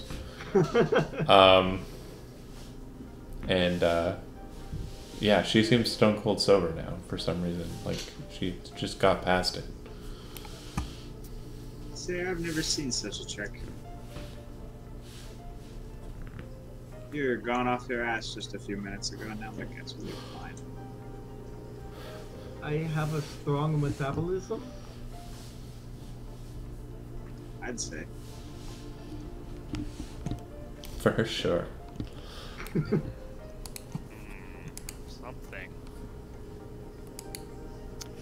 Something strange is going on. Would Many strange things are going on. Would Gilbert, or Gilligan, as he now calls himself, would he start to think that she is an undaunted or something with all this, or would it not? Would he not be sure? She's not an undaunted. She's something though. Make a intelligence religion check. Alright, intelligence and religion, two things I'm not good at. Woohoo! Oh, Fail! I might fail. Yep, I'll just roll it. See what happens. Sometimes, see? 9. Okay. 9. The mightiest of nines. Yep. You have no idea. Yeah. She's a human. She's a human for all intents and purposes. Human that can hold her liquor, or she could throw up, and then you can rally, as we called it in the day. Okay. Instead of puke and rally. As you guys turn the Alright. corner and kind of head towards the house, you guys make it back, okay? And I assume lay it down for the night. Okay. Obviously, Matt, your dreams are very troubled in the night. But I think the main point of connection that you're starting to realize is that your rights are changing. The ritual that was performed on you seems to be changing. You're not sure how, but you feel it just altering within you. Frox, you take to the cot and start to snore. The main beacon of you guys' presence in the shop. And Gilbert, do you have anything that you want to do before you hit the hay? I'll just find a corner of the building and then kind of just crash. But yeah, as far as what I want to do in the meantime, I don't know. I guess I would just make my servo unit come back, get on top of the house, just to kind of keep an eye out. Okay. As you're fishing for the remote to kind of get that in place, you do notice that one of your other devices in your pack does appear to have a blinking light to it, and I will cover what that means with you on the side later. All right. You guys head to sleep, and yeah, I think that's a pretty decent stopping point. Yeah, it's not a bad stopping point. So, let me go ahead and kill the stream. Thanks for watching, those who were watching.